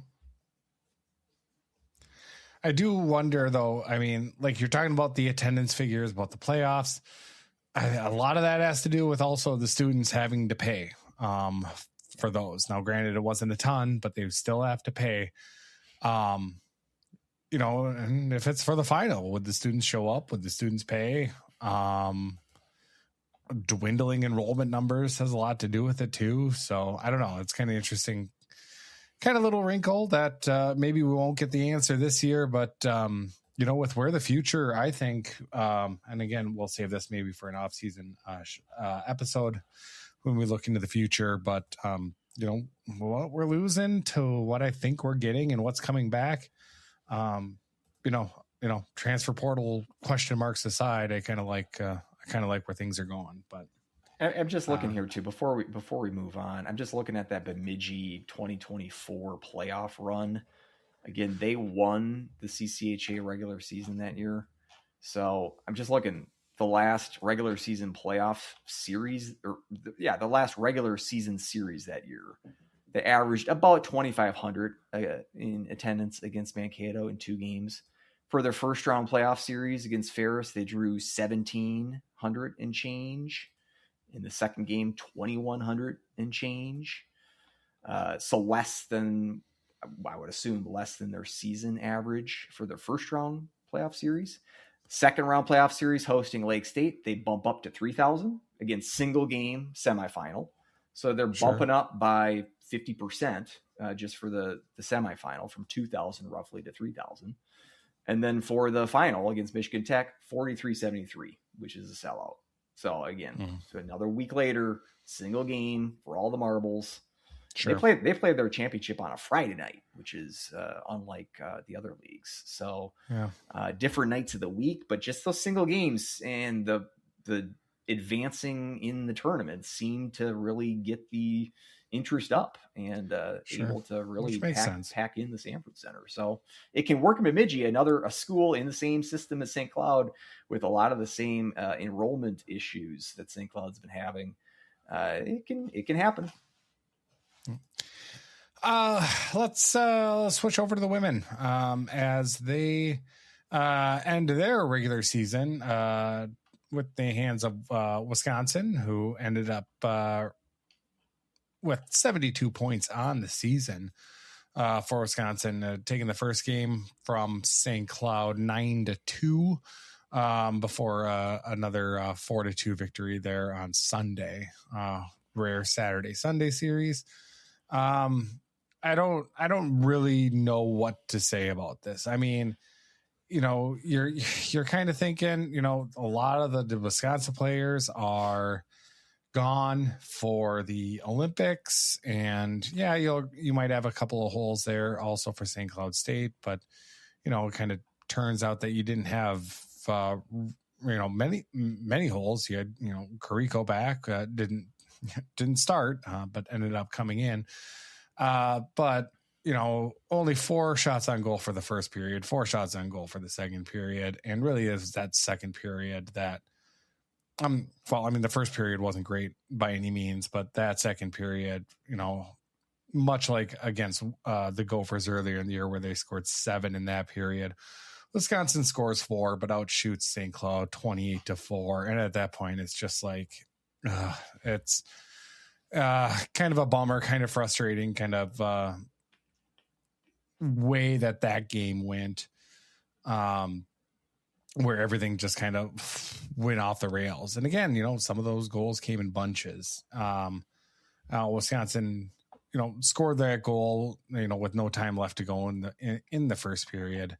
But then, you had just a couple of minutes apart for, some of their goals in the second period.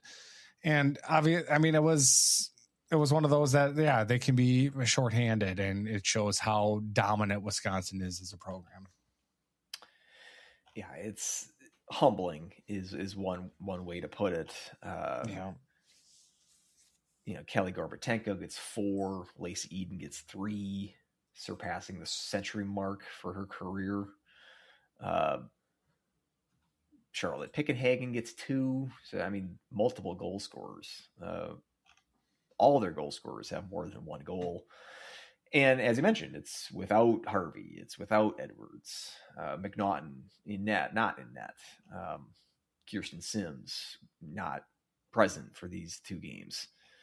Might be your 4 best players if you're Mark Johnson, and still winning by 7 against a team that's not St. Cloud's not a world beater by any means, but they're not Bemidji either. So it's frustrating. The Sunday game, clearly the Huskies stayed in that one a little bit longer, 4-2, and made it interesting. They were able to stay in the game long enough to pull Carrico, and so give them a little bit of props for that. This is just one of those moments where, like, we're talking about St. Cloud and North Dakota on the men's side, about how the gap between those two teams really isn't what the gap in the standings would suggest. On the women's side, the gap between 6th for the Huskies and 1st for Wisconsin is titanic. The level of parity just is not quite there on the women's side, and we saw that this week. Now Wisconsin was had something to play for this week, and keep that in mind. It's not like this was just a tune-up for the playoffs. They needed both of these games to win the regular season title, the Julianne Bai Cup. And they were able to clinch that with these 2 wins. And they're in a big fight for NPI positioning with Ohio State, which again, so they really didn't have the luxury of dropping one of these games, because if how the sport has been for the last several years, it's going to come down to them and Ohio State. And if it's the difference between who's the number 1 overall and getting last shift in the title game, like these wins were important for Wisconsin. So you don't want to give a team like that any extra motivation. And it's one of these situations too, where you're playing without those top 4 stars for Wisconsin, but it gives the Gorbatenkos, Eden's not someone that plays second fiddle normally, not to lump her into she's a non-Olympian. But a player like Gorbatenko, this Pickenhagen as well. Like, these are the kind of players that this is going to be the future core when the Harvey and Edwards and Sims and those players graduate. These younger players are going to step in. They're going to be the future stars. It kind of gives them an opportunity to play the lead role as these Olympians are away doing their thing. So it gives them a little bit extra motivation as well. So this was, it's always going to be a difficult task for St. Cloud to go into Madison and compete with Wisconsin, whoever they're putting on the ice. This was just one of those ones where it's humbling, and I was surprised. I will say, trying to put it together too, because looking at the depth chart, Chobak's listed as a starter and Carrico as the backup for game 1 on Saturday. Zimmerman is still out. Vogt is still out, but Urela is in the lineup. They're all there in person. And again, dressing as the backup is Kariko, but still Choback starting. So I was just trying to put the arithmetic together here. They're like the 6 weeks in the life of Amelia Kariko. Going back to middle of January, wins WCHA goaltender of the week for that series at Duluth, saving 76 saves out of 80. 5 out of 6 point weekend for the Huskies, winning in Duluth for the first time in forever. Then she sits for 2 games at Ritter and at home against the Gophers. Then she goes to Italy, third string for Finland, doesn't see any game action.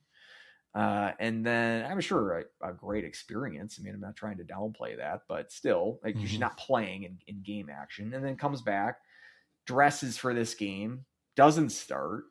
Choback, who again gives up 6 goals, she faced 43 shots in the first 2 periods. It was just insane amount of shots that she's seeing. So I can't even fault her for her performance. And then bringing Kariko in sort of garbage time on Saturday. In retrospect, I don't know if it was even that bad of a move. Like, do you want to throw her in, right off the bat, and ask her to get waylaid by this Wisconsin offense, coming off a 6-week stretch basically of not playing any game action?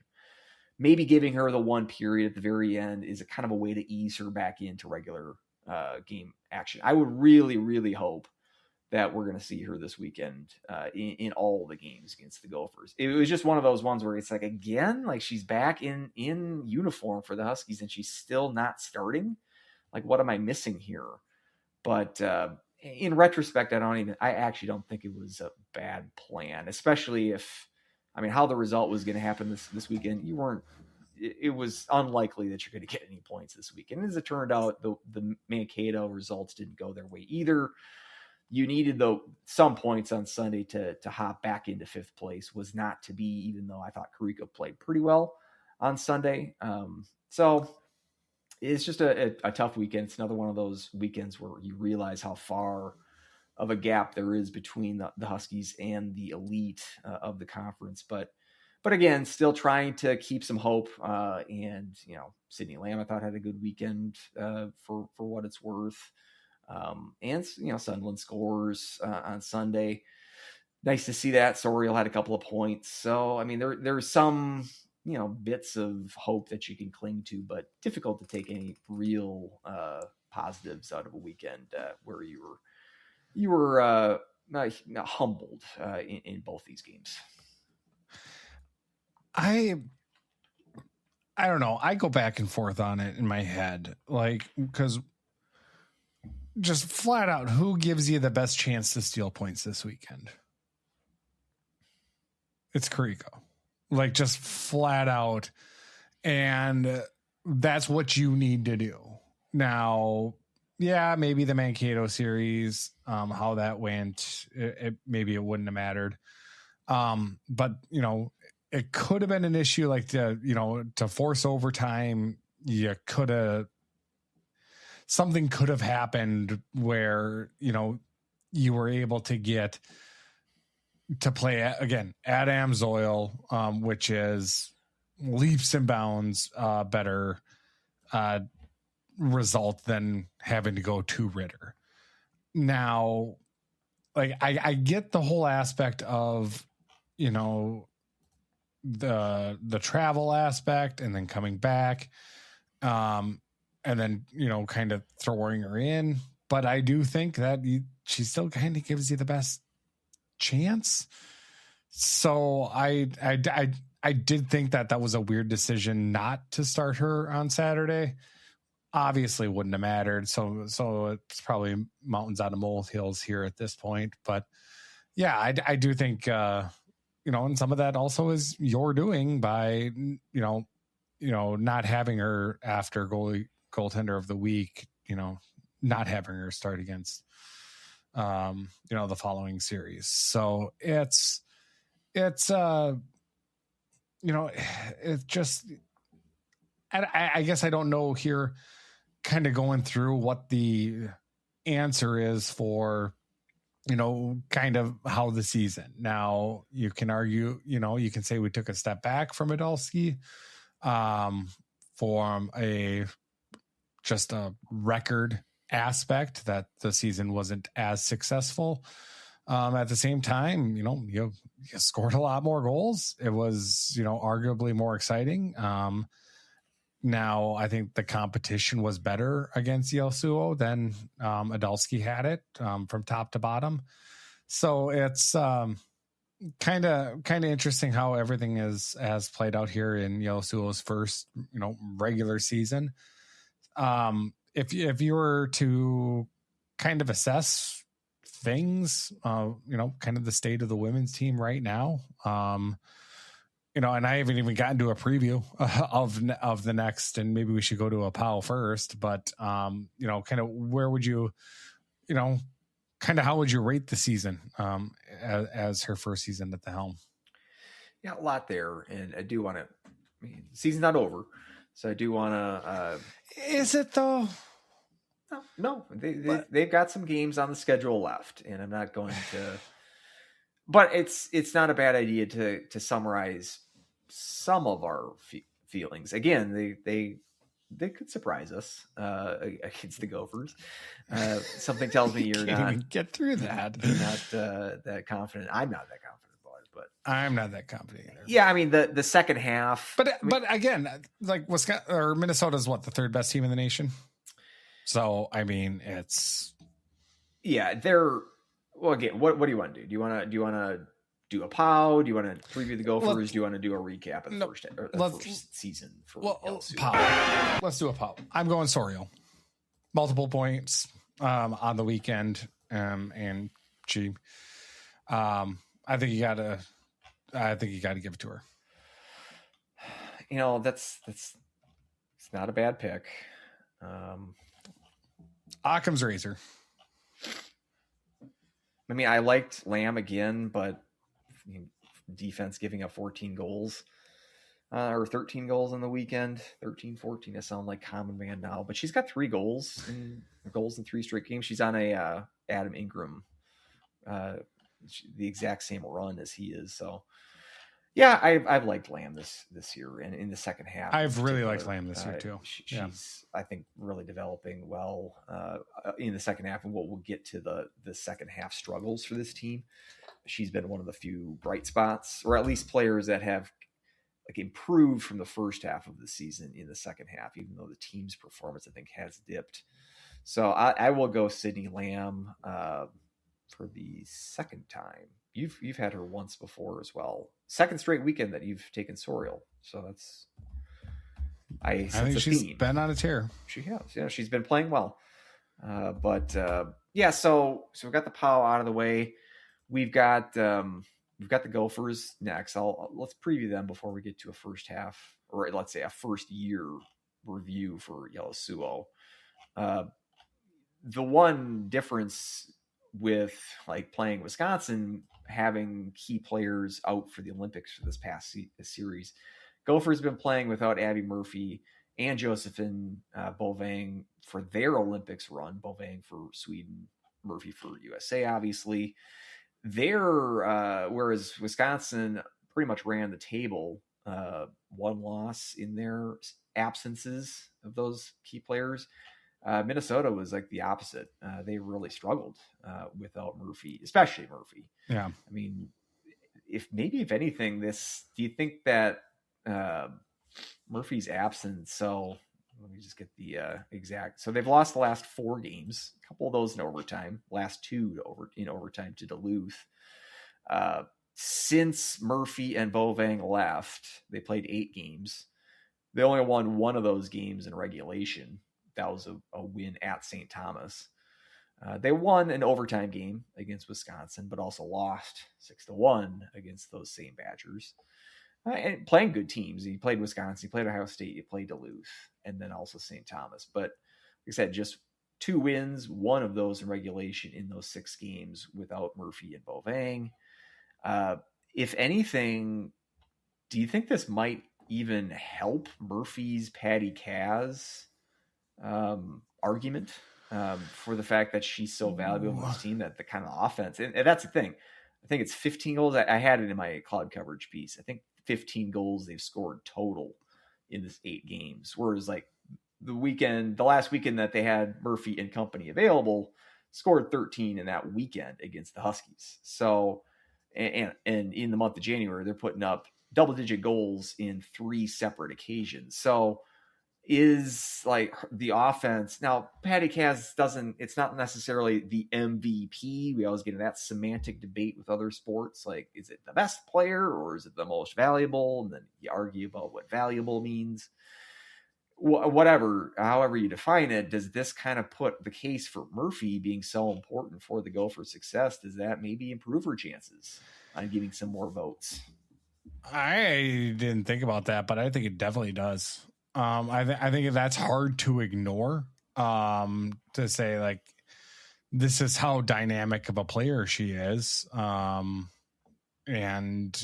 when she wasn't on the team, you can kind of see what happened. So yeah, I think if I was on the voting committee, I would definitely bring that up. So, I mean, but she will be available this coming weekend, and she will be very noticeable. I will predict that. I'm not going to put that on my predictions board, but I'm gonna think that Abby Murphy is on the score sheet this weekend.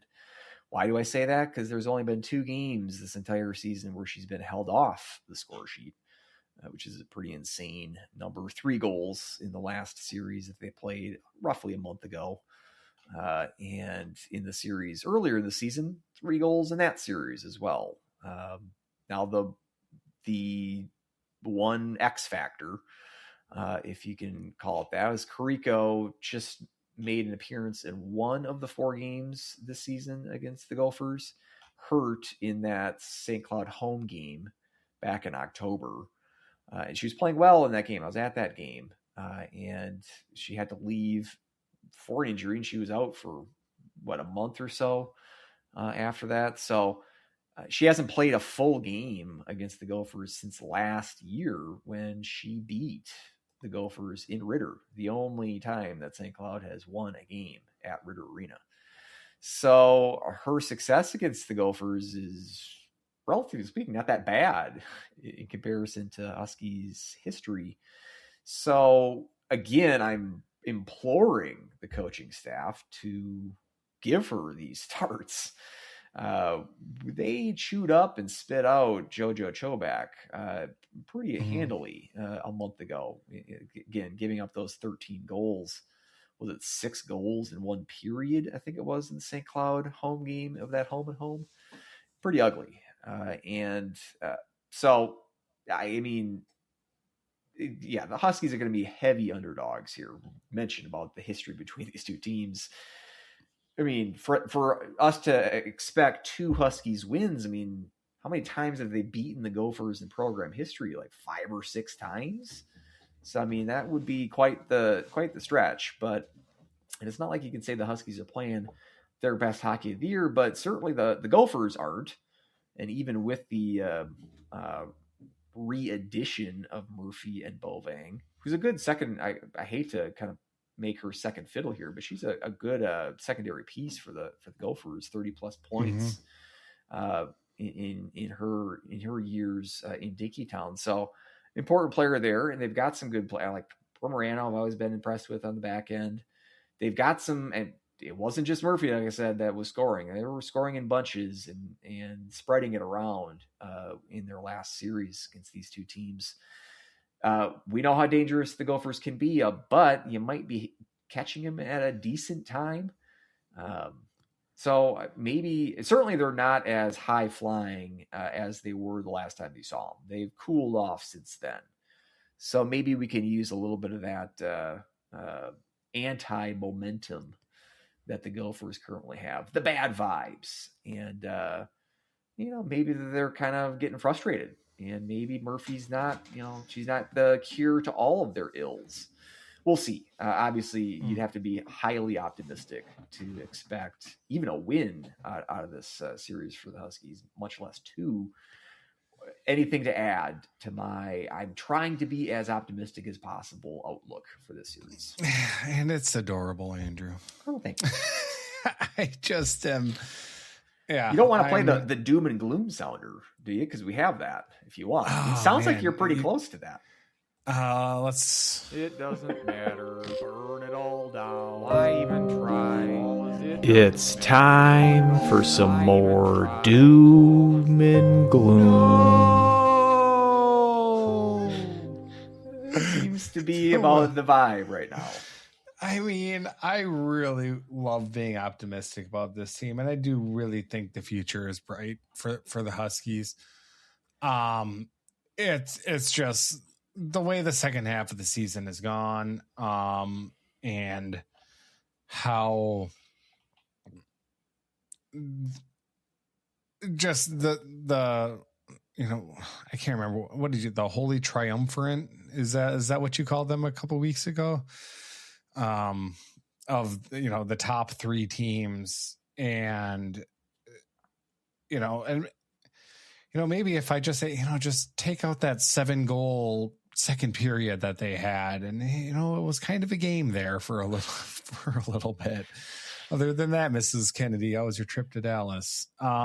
So it's kind of a situation there, but it's just like it's an incredibly tall task. We don't have the history on our side. We don't have a lot on our side. I just want a good showing from the team. And hopefully they can surprise me. I would absolutely love it if they could. And Kariko, it can't be understated the value that she's had to this team. I mean, again, a team that's now 10 games under 500. Kariko's still above 500 on her record, and the five most impressive wins of the season, or let's say results, because there was a couple of ties in here. But the win at UConn, the tie against Wisconsin at home, the win in overtime against Colgate, and then the tie and win at Amsoil in that series in January. All of those games, you can throw the Minnesota State win at Mankato, which if you look at the NPI, that's going to be up there in terms of one of their better wins this year. Mm-hmm. All of those games that I'm mentioning were Kariko between the pipes. And so the success of this team, as limited, unfortunately, as it's been this year for the Huskies, it's pretty much all of that success has been with Kariko as a big part of it. And so I was really scratching my head about the Minnesota series, about the choice to stick with Chobak for both of those games. There might have been something going on that I didn't know. I'm just going on the line charts that are made public that lists Kariko on that depth chart as a dressed player, and I'm just not sure why she was left out of that series. And a little less so. Also surprised that she was left out. There was more reasons to do that, I suppose, this Saturday game at Wisconsin. Still, I would have preferred to have seen Kariko, like you said. If you want to give this team the best opportunity to win, Kariko's the goaltender to play. So I just want to see that. And seeing as next year we're not going to have Chobak around, her service to the program is laudatory, but she's moving on to graduation. So this should be the Amelia Kariko show next year. And that's one of the bigger questions I have if we're going to wrap up like this season or start to recap it and then look towards next season. The one big thing for me is I thought that goaltending was sort of the one unit this year that was at least doubt. Now that was assuming a better performance from Chobak this year. Her struggle this season is one of the bigger surprises this season. Now with Kariko coming back, certainly I have more confidence in her repeating her performance from her first 2 years. The one wrinkle in that is that we haven't seen her get bulk duty yet. Her experience of getting even 2-game weekends is fairly limited at this point. In fact, this season, but this season, the 2 weekends that she's gotten, both starts, at Mankato in December, and at Minnesota Duluth in January. Both of those weekends, she emerged as the WCHA goaltender of the weekend. Should give you a little bit of a hint that it's not a bad idea to play her for both games of a weekend. But that's going to be, I think, unless they want to make a move in the portal. I mean, it looks like Paige Hugendam is going to be the backup coming in next year. And based on her performance this year, I can't see there's like a plan of even workload between the goaltenders next year. So it should be the Carrico show like 80% of the time next year. Now that's going to be a step up in the volume of work for her, and that's going to be an adjustment. And we saw this year, getting hurt for a portion of the season. Can she hold up over the course of the season with that increased workload? That's why I'm kind of looking forward to this week. And just give me the two Carrico starts that I think that we really are wanting to see this weekend, because I think we're going to want to see how she's able to handle that kind of workload coming into next season, especially if it's going to be against a team in that holy triumvirate, the top three of the WCHA. So that's one thing that I kind of look at as far as ending this season and then looking towards next season is how is she going to make that transition to being the starter, the underlined, italicized, the number one, because that's going to, I think a large part of St. Cloud's fortunes are going to hinge on if she can keep up the stats that she's put up her first two seasons. We can extrapolate that into a full-time starter workload. That's going to keep St. Cloud more competitive, and I think it's going to improve their record just by that alone. Then if we can see some more of the improvement, more of the development from these young players, which there are a ton of, we can't forget this is a very young team. Freshman loaded. We're not graduating too many. Grace Wolf, probably the biggest loss. Avery Farrell, also 20 points this year. She's going to be gone to graduation. Svenja Vogt, she's graduating as well. But most of and then we've got upperclassmen in terms of Sunderland and Soriol, who we hope take that next step into their senior seasons, maybe cracking that 30-point mark. I was kind of hoping for that at the beginning of this season. They're close. It's not too far off. I suppose they still could. There's still time left in this season to crack that plateau. But all the freshmen that we saw this year, the McCalians, Labbe, we saw some good spurts of. From the back end, we've talked a lot about Lamb, Peon. The freshmen that we've really been impressed with, we get to see more of their development. We see like a player like Urela maybe step into number one defender like status. We get another year of Zimmerman as her senior season comes next year. I saw some good spurts from her this season. So, I mean, and then we've got the kind of the batch of freshmen that we really didn't get a great look at this year, more like the Peyton Remicks of the world, that hopefully we'll be able to see more development from them as the opportunities open up for them. So, I mean, because of the youth of the team, it does make me, optimistic that at least what we saw, the increased offense this year, a little bit more goal scoring, makes games just for me generally more entertaining to watch. I definitely see some talent here. Yes, this season I think from the wins and losses standpoint was not what we'd like to see it, but especially in the second half where we got some of these games that really went pear-shaped, like the Gopher series, like this Wisconsin series. At least with the Adulski era, the last couple years of the Adulski era, at least, we weren't seeing those kind of results, the 8-1s, the 9-2s. In his first year, we got a couple of those, but we were able to avoid those in the last couple of years. We were returning to that this year, which is not a welcome development, but I do hope that this freshman group can improve, and then we can get to see more of the full picture of Yellow Suo's coaching pedigree, because we still haven't really seen her recruiting impact. We'll see a little bit of that as the years go on, but just from I'm confident in her as a coach. I like her as a coach. I think that she is a player's coach. I think players respond to her. And I think players enjoy playing for her. But, it is sports. It's judged in wins and losses, and it's not unfair to say that it wasn't quite at the level that we would have expected this year. But even if everything goes, right, let's say it's a 500 season, you probably are still fifth. Like, I still think there's a big gap between, let's say the Adulski years and then making that next step into even like the Duluth territory where, you're not in the true elite of the league, but you're making the NCAA tournament. You're getting home ice in the playoffs, conference playoffs. Not quite at that level. Hope that, maybe this year was a bit of a step back, but hope that there is enough forward momentum with the program and who's in charge in that program that we can eventually get there. I still have hope that can happen.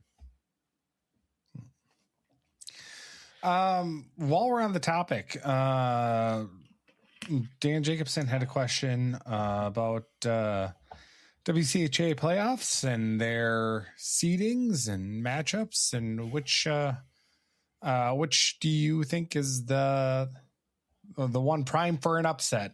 Which would be probably the most surprising of the results? Which would be the most surprising? Or Bemidji sweeping Wisconsin.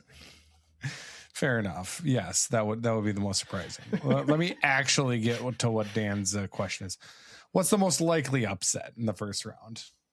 So, well, I mean, just math would say that Mankato at 5 over Duluth at 4, right?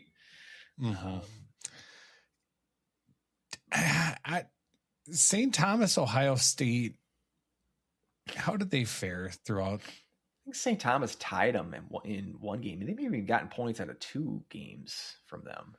Might have gone to overtime in another game. I know they played them tight in a couple of games. But overtime. They're not coming with, I'll say, the combined margin of victory in those 2 games. See what I did there? I'll put it at 7.5, and I'll take the over for Ohio State. If you want to take the under, go ahead.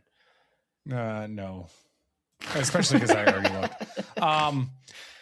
There was an 8-0 loss, and then a 5-0 loss. But did St. Thomas? I thought they took them to overtime a couple of games. Twice. So it was. All right. So 3-2 overtime and 2-1 overtime loss. That series won't be close. The Bemidji series will be a bloodbath. Yeah. I mean, do you see Mankato and or the Huskies winning just a game in those series? I can see Mankato winning a game. Yeah. I think that the Duluth kind of picked themselves off the mat. They were really struggling, but they've been playing better. I don't know. I'm never really sold on Mankato. So I'll say it's all sweeps. Do you want to take that Mankato? Are you calling that Mankato can beat? God, no. Not even a little bit. But I could see it. I could see maybe like taking a game like Mercury Bischoff goes for 4 points in one of the games and they're able to sneak one. They played. They took the Gophers to Game 3 last year, and that Game 3 was pretty competitive. And I don't think that was. I don't think Mankato. I think Mankato is better this year than they were last year. So yeah, you're probably right. So you'll say that Mankato takes them to a Game 3. I'll say all the top seeds sweep. That's what I'll say. Well, I'm saying I can see it happening. I still think it's going to be all sweeps. Okay. Well, that's but very wishy-washy. I would be put it out there.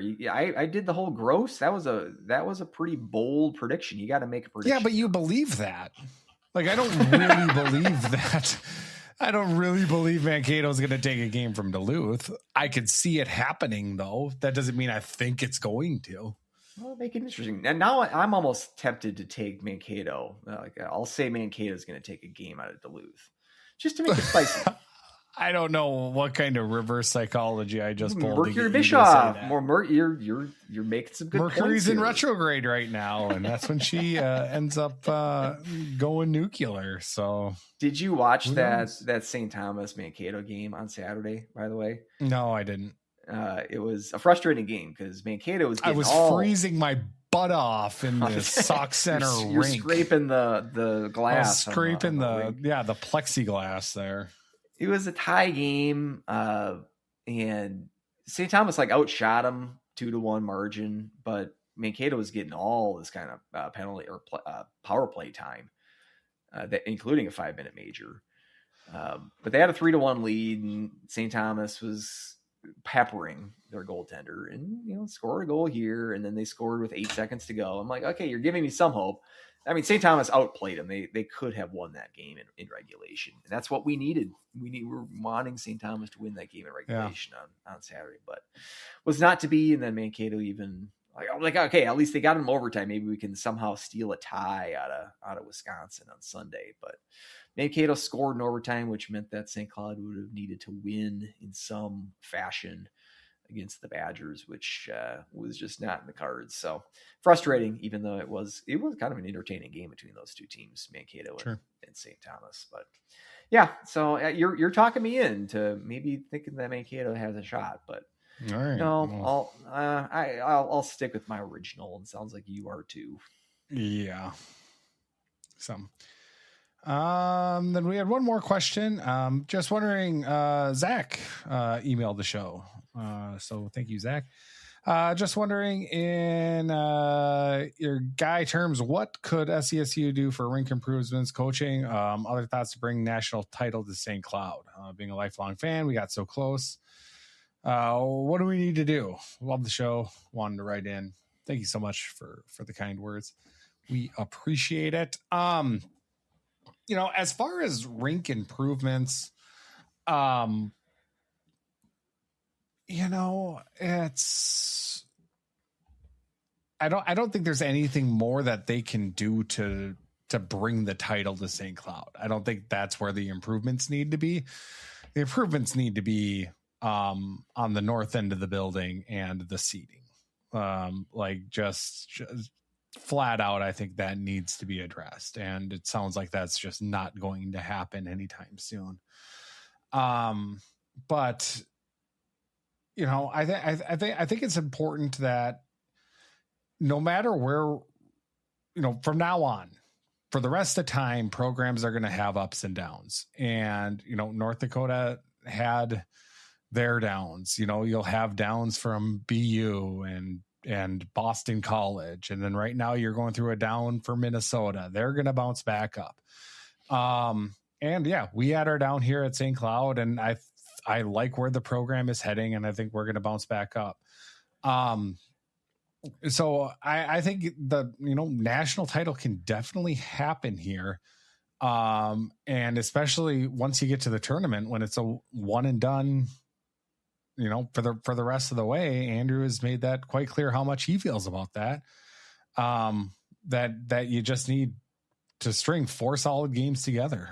And there is a possibility, and St. Cloud will have the opportunity in the future to get that. Now, I hope it's sooner rather than later. But I do feel like we got the pieces in place.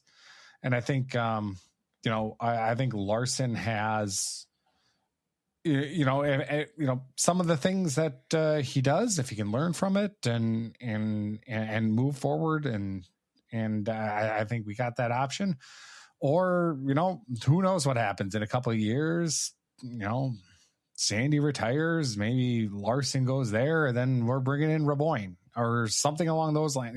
Some dominoes could fall that could completely alter St. Cloud State. But it's all up in the air, but we've gotten close, which makes me think that it definitely can happen here. And especially with how many new programs that are kind of not only sprouting up, but how many new programs have been winning championships. It's not the same 5 or 6 teams that are contending year in, year out.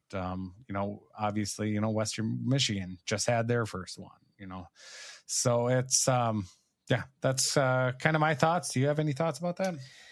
I can't really top that. I think that sums it up pretty well. And there's a lot of things in this question that fall into sort of the post-mortem after the season that we will get into. We did a little bit of that with the women's side, but we'll do more of that once the final dagger in the season is in. Same with the men's side, and we'll be, because there's some big questions for this program. We mentioned that they are doing some arena upgrades this off season, so there will be some rink improvements, and we can kind of expand on that, I suppose, in one of the early off season podcasts, maybe when that program does like break ground, if we get like some details in terms of like what all is being touched up. If there's going to be some seating upgrades, which I think that I did read there were going to be some, but I'm not sure what exactly. I know glass, like glass or boards. I knew the boards and the glass. That's going to be upgraded. I mean, they've gotten some upgrades, like the video boards in recent years, and some audio, which is difficult to improve the audio with the acoustics in the building. But yeah, so if we get like all the package of what's being touched up, it would be nice to know and nice to pass along. Coaching, I've definitely got some thoughts about that. Not just Larson, but the assistants, if that's an area where maybe an upgrade is warranted. Larson himself, like his contract expires after the 27-28 season. So 2 seasons, 2 years, a little bit more than 2 years from now. But you really should start thinking about an extension like right now. You're not going to go into his final season with him not being extended. You never want to have a lame duck coach in place. So, which is to say that his last year would start in summer of 2027, which means you should probably start thinking about it now. And St. Cloud's got a new president in place, which that's a dynamic where he's got to make an important decision on either upping Larson, if he's in a position to make such an important decision at this stage. So that's going to be that's a huge development too. And my thoughts on Larson are seemingly always evolving. Again, I want to reserve that until we know kind of how the season ends, but I would say that his stock has improved a little bit in my mind over this season. Again, I suppose we can somewhat, again, we can't really do this until especially the regular season ends, but we had picked 7th place for this team beginning of the season, both of us. It is still possible that they could finish 7th, although that's the most unlikely situation. Probably going to be higher than that, probably going to be 5th. So it exceeds our expectations in that small regard.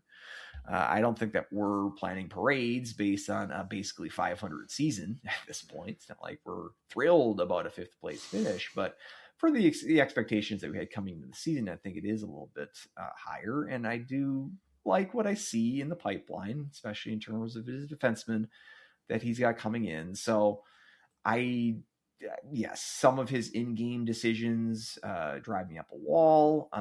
You can listen to any number of our shows for more details on that. But in general, I think he's a good coach.